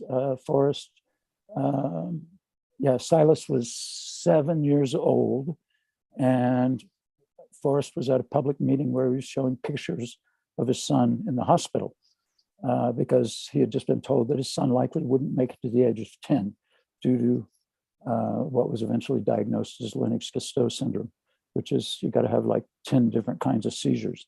And this kid was seizing 100 times a day or more. Well, today, or no, let's see, September 11th of this past month is 1 year since Silas had a seizure. He's still doing several hundred milligrams of CBD and THC. There's a specific cultivar we found back in 2014 or 2015 called Medi-Haze. The results of it were published in O'Shaughnessy's in that issue that year, called Medi-Haze. And yeah, that specific version of Medi-Haze, the seeds came from Europe, gave Silas really profound and immediate relief from his seizures. And we still have a couple of, I think we still have like 100 and some grams of a high potency extraction of that oil that seems to work pretty well. But that original cut, the clone, is gone for a variety of reasons. And Forrest did at one point try and titrate Silas off of the dose of the Medi-Haze that he was mixing into the other plant oils he had access to. And he started showing signs of a seizure might be coming on. And so he went right back to using the Medi-Haze. So, you know, there's a lot of good news there. Silas is now in high school. He's actually coming out of his shell enough that he's doing dance class as a sophomore in high school. So this is a huge change and improvement in his well-being. In the meantime, the other story I just wanted to say, one of the other reasons I'm feeling deep gratitude. I met a family when, I don't know if Etienne's still on the call, but back when Steep Hill moved from Oakland to Berkeley, they did one of their first public facing events, invited a whole bunch of their clients to come see their new place. And I went down there thinking I would meet a bunch of farmers. Silly me. The place was full of people in shiny, big watches and shiny shoes and suits. And I was dressed like a farmer, kind of like I am today. And I was one of like 2 or 3 people in a crowd of 100 or 200 that were there. But I visited with the Reverend Dr. Kimron and my friend Fred Gardner, and we shared nice food and the conversation for a while. And Kimron was pretty excited about it, but I understand that's kind of closed down now because I met a family there that night. One of the few folks that weren't in shiny shoes and suits and whatnot was his family, who had a young man in a wheelchair, and he was covered in a blanket and he had a mask on and he was in a catatonic state, rictus, I think it's called. That might be the wrong term, but his hands were clenched and his legs were locked up and he was in a fetal position in this wheelchair. And so I walked up to him and I asked him, what are y'all doing here? And they were looking for somebody who could grow some ACDC or might have some for their son, who was 21 when I met this family. And I won't name anybody because where they live is actually still a threat to their home if their community knows that they use cannabis. In California, homeowner associations. Anyway, that family, they were there. I had some ACDC in my garden that year, and I had already figured out its genetics did not do well in the hot, dry summers of Nevada County. It was discovered, if you will, identified as a plant of interest over on the Mendocino coast, I guess, is my understanding of the story there, where, there's a lot of moisture in the air and the peak heat in the summers might get into the 80s. Well, here we just flirted with 100 here and single digit humidity levels this past summer for at least a few weeks. And anyway, ACDC was not doing well in my garden. But I said, well, if you're looking for CBD, I have some, because I was already starting to, I was creating a product we called Wonder Drops. It was a 25-to-1 and I was so proud of it, man. It had a label, it had all the milligrams on it. It was tested. We had 350 milligrams of CBD, 14 milligrams of THC. And every one of those milligrams came from my garden. And meantime, we had hundreds and hundreds of these bottles going out to a bunch of dispensaries up and down California at one point. Anyway, I handed it to Mom, because she was the one who was really engaged on the cannabis thing. And she said, yeah, this is exactly what he needs, but he would need 2 of these a day. I went, wow, okay. Anyway, over the years since then, that family has learned how to grow their own indoors and on their porch, patio. And one of the daughters of the family has engaged with an indoor operation that allows them to preserve some of the genetics. We found a specific high CBD, low THC version that did well in our neighborhood called Remedy, and another version of similar genetics called Therapy that passed through here. Both of those did quite well for that young man who is now just turned 30. Like I said, his family is now providing his oils for him. But the mother and one of the others, a son of that family, came to visit to tell me how well they were doing and to give thanks. I think it's why we do this work. When you, I love the cannabis plant personally for the psychoactive effects that Sam is such a devotee of, and most of us are. But I also love her for some of the other effects that I have seen in, and just to loop back into the conversation that we've been having here and to stop taking up so much time. Science helps me and us understand the magic, if you will, that is nature. There's a deep wisdom in nature if we take the time to look. The fellow who's doing that series of books, Teeming with Microbes, Teeming with Fungi, Teeming with Bacteria, Larnfels, I think is his name, saw him speak a couple of times. And yeah, he's pointing in a really great direction. The woman who's recognizing the importance of mother trees and regeneration of forests. Those of us, Kelly and Josh, who are pointing to the importance of living soil and regenerative practices. And I went into regenerative practices myself a long time ago. One, because I wanted to reduce the impact of my indoor gardening in San Francisco when I was doing that. And then when I came up here, because despite doing wonder drops, I was still giving a lot of my product away. Because when somebody's sick, how can you tell them they have to pay you for what you have that might save the life of their child?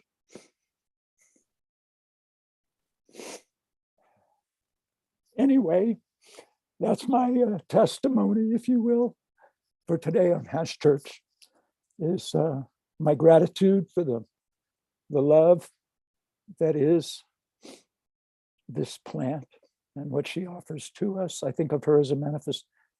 Can I go into God for a second? I think in discussion with my friend Swami Chaitanya of Swami Select, he's a full Hindu holy guy, I've known him for a long time. He and I talk spirituality sometimes, and it's really far out to dig into the Vedic traditions of spirituality. And we, if you will, argued for a while back and forth about if there is God, what is it? And it was what we arrived on that I like is God is the sum total of all sentience, not just in humans, but humans play a huge part, at least on this planet. But the trees, and the rocks, and the crystals, the fish, literally the fungi, the bacteria in the air that we breathe, And all of that, all the way out to all of the stars and galaxies and everything that we can conceive of where there is sentience contributes to what we think of as God. And you can find God within yourself. You can find it by looking at flowers. You can find it by coming to peace with who you are and what you're doing and why you're doing it. Because I think every one of us is unique. And it's really important to figure out who you are and do that to the best of your ability. And Marcus, I want to really call you out and appreciate you for pointing to the importance of only smoking and using the best that you can make or find of whatever it is you're taking to help your life feel the way you want it to feel. Because it's, anyway, that was a long stoned rap. And thank you for the platform, the opportunity, the community. Because yeah, this is, to me, at heart, really about what cannabis was always about when we were all hiding and were, you know, it used to be when you met with a group of cannabis activists, it was, the news was about who'd gotten busted, what was their trial looking like, what were the charges, blah, blah, blah, blah. And now, you know, it's about taxes and what's the new DCC regulations going to look like and how is appellations of origin going to work and yada, yada, yada, yada. But we've come so far and we still got a long way to go. We still got a long way to go. I want to call out a thing that's happening next weekend. I don't know if you're going to do another church next weekend, Marcus, but a group of hash makers, some of the beautiful rosins and whatnot I've been hitting on here this morning and all week have been, some of them come to me through the donation program, but some of them come to me through folks who aren't really licensed or permitted to do so, but are, if you will, sharing their personal use beautiful work. I gotta say, because I'm really stoned. And yeah, I wanted to do that memory test to see if how stoned I am. And I'll have to go back and listen to this at some point. But I really do feel deep gratitude. I am getting stronger every day, is how it feels to me. I will point to most of my cannabis use at this point is focused on my enjoyment of the day, particularly as how it relates to pain management. Because I want to be able to move around and I can do it for a little while. Sitting this long has been an interesting challenge, but I'm doing great at the moment because I'm really stoned and it helps a lot with pain. And yes, I also ingest quite a bit because I find that, especially for long-term relief, if I don't want to have my dab rig fired up and going all day long right next to the bed or out on the patio like I am today. Yeah, I'm taking some what's colloquially known as RSO. But yeah, next Sunday, a group of folks is going to gather here at my farm, and we're going to celebrate hash in the same way that we are doing here today. And honestly, I'm not even sure what time we're gathering next week, but if we're doing hash church, I'll be here. And then at some point I might invite a whole bunch of other people who all love hash and are here to celebrate it with me. Because yeah, I'm starting to get out. I'm going to public events again. The neurosurgery people still want me to, they have their hooks in me back to science and nature. I'm doing everything I can to heal my bones because again, this kind of cancer kind of blows them out. But that was a very, very, very, very long-winded way of saying, actually, I'm doing really good for anyone that wants to know. Deep gratitude here, really. I'm kind of stunned. And a big part of that is, hey, I survived what looked like might be a not survivable moment. And that's pretty far out. And thank you for working with us and our veterans as well, because not only have you been sick, you've been working with us. So thank you. Etienne, I really want to appreciate you for calling me out on that. I have, again, in the same way that this has been an incredible nourishment to me today. I don't usually say a lot in the Veterans Action Council meetings, and I certainly don't make them all, because yeah, there's a lot of drama going on here on the farm. But again, me personally, I'm doing great. Yeah, heroic effort you guys did last, what, 2 weeks ago now? 12 veterans and spouses of veterans going to Washington, D.C. and putting in the time and the footwork. 12 miles, you said, over 2 days on concrete? Stone, yes. Yeah. And meantime, because you're veterans, I'm a veteran too. That's why I'm sitting in on it. Again, I feel humbled to be in the company of the folks that are on the Veterans Action Council. Myself, I was I joined the Navy to avoid being drafted to go to Vietnam, because I was of the era where my draft number, we had a lottery in place at that point, and I was number 34. And meantime, they didn't want to take student loans.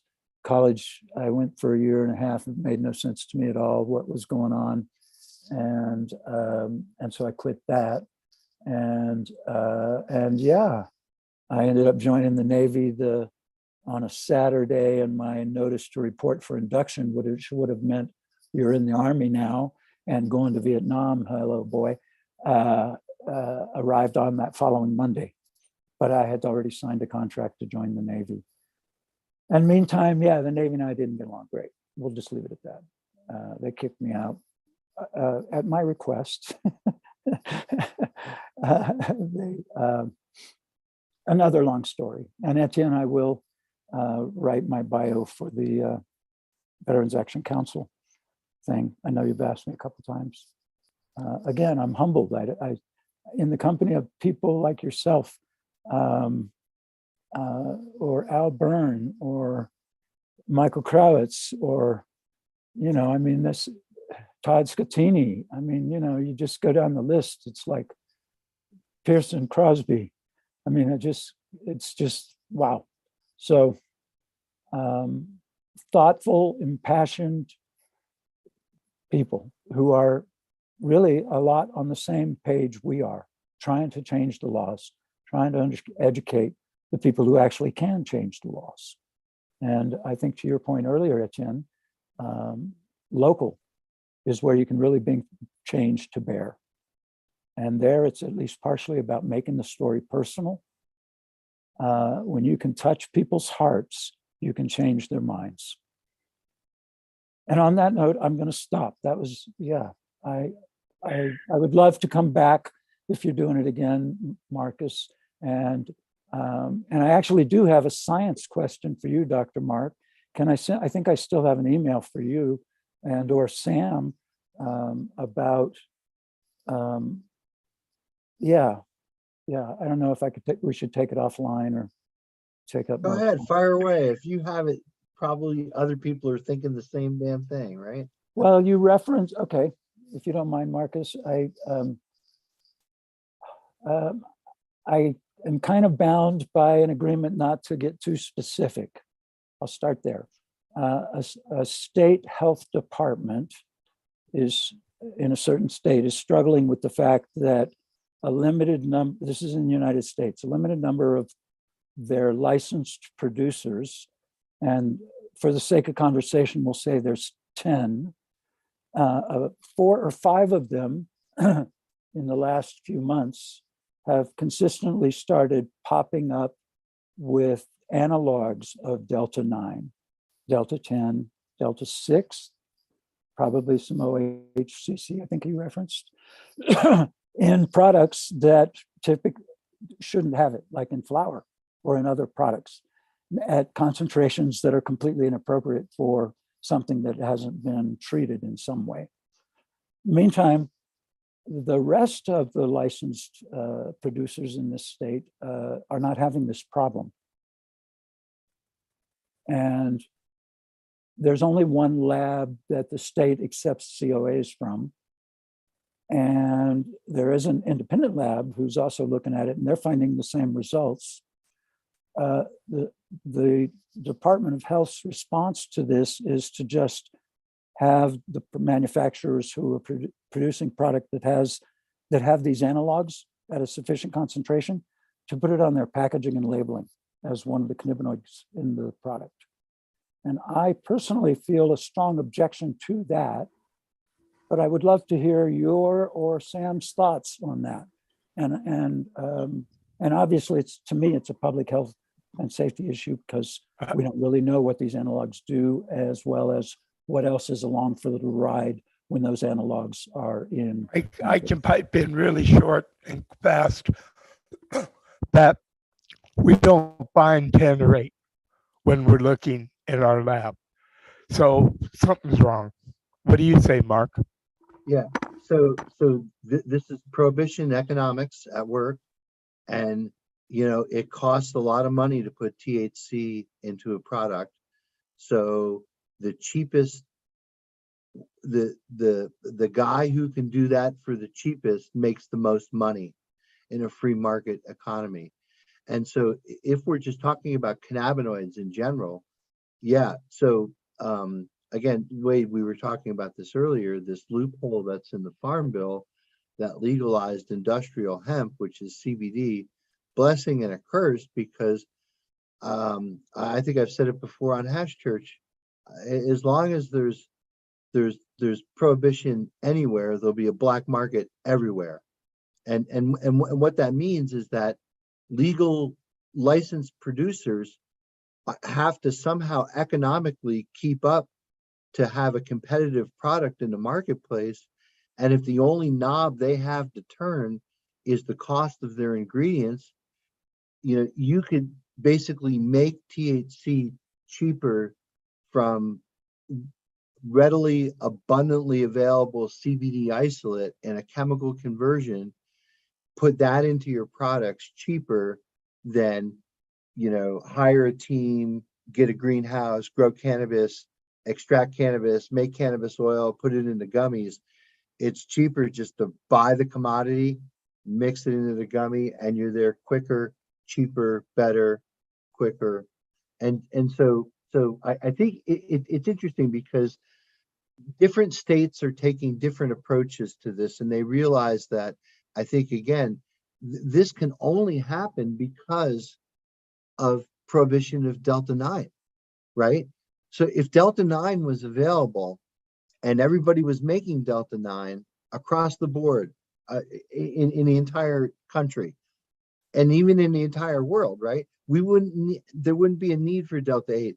This Delta-8 market came up from, the Farm Bill, and the fact that in the language of the Farm Bill, they only reference that what they did, the Farm Bill removes industrial hemp from the Controlled Dangerous Substance Act.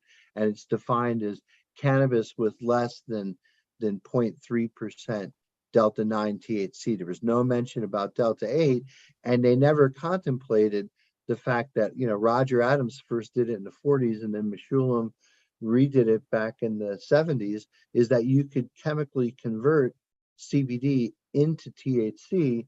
And when you do that conversion under certain conditions, you get Delta-8, which they don't mention in the Farm Bill. And what's now complicated things is that because Delta-8 is actually mentioned in the Controlled Dangerous Substance Act, now they're hydrogenating that Delta-8 and making HHC.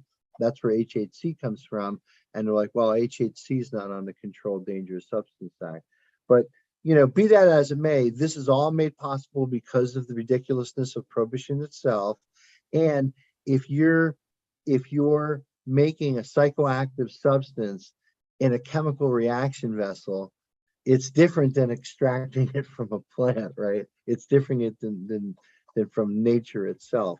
And when you get that whole spectrum, Mark, when you make Delta 8, you're semi-synthesizing it from CBD, which is illegal under the Controlled Substance Act.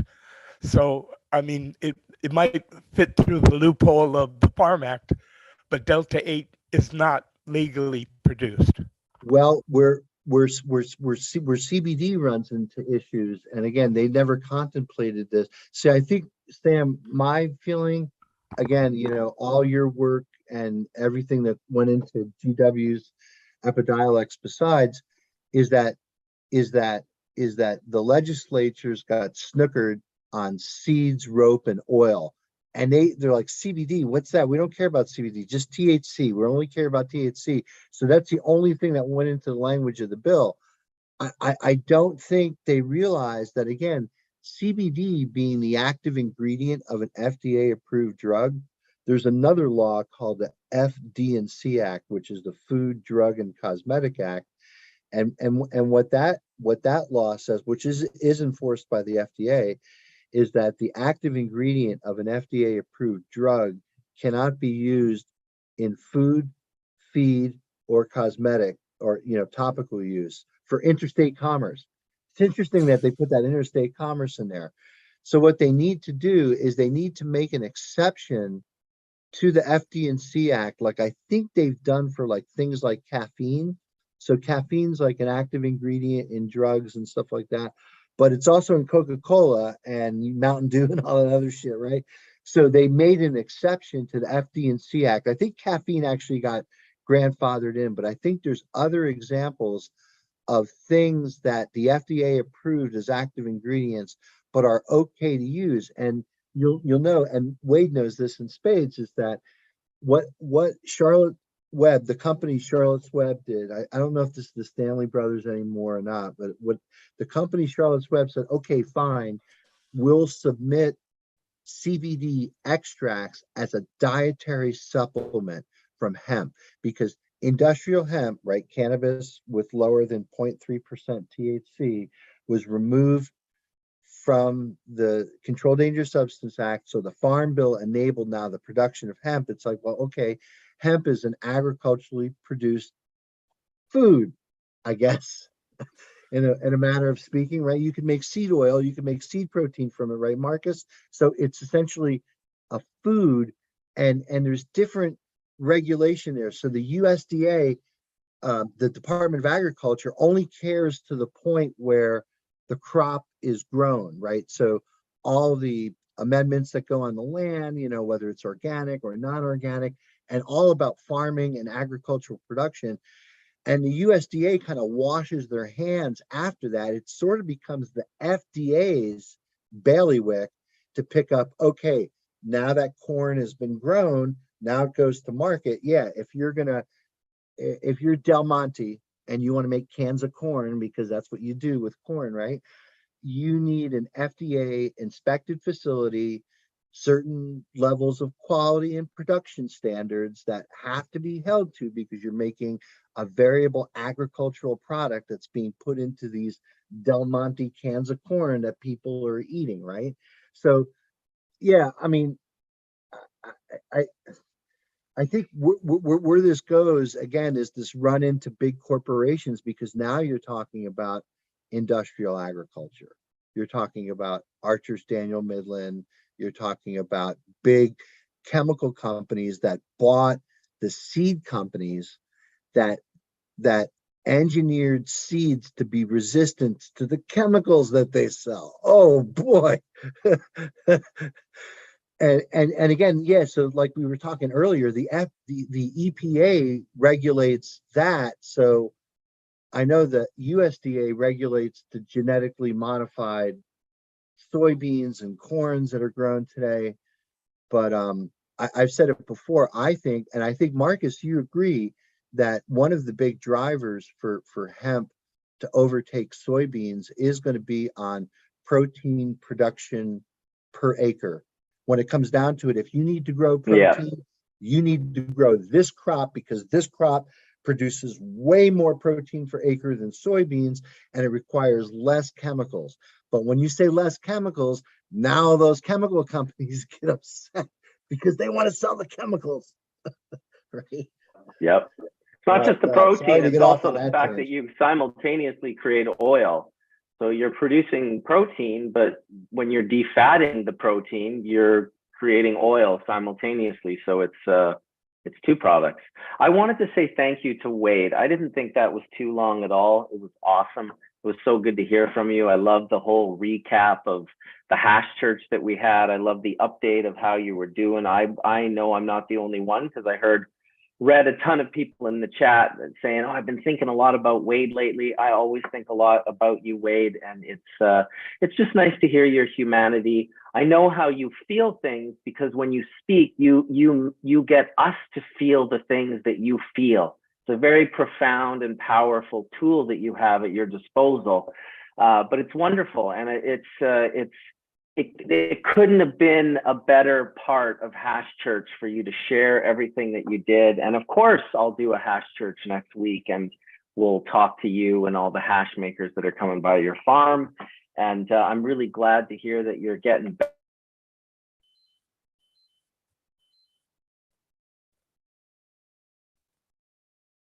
Better? I think he said better. Do we Yeah, lose I'll be him? back. He He'll be froze. back. Me too. What it is when we're going through those things. Oh, lack of hope, you know, but just you're such a positive, vibrant person, and I appreciate you sharing with us on Hash Church. It is our show, not my show.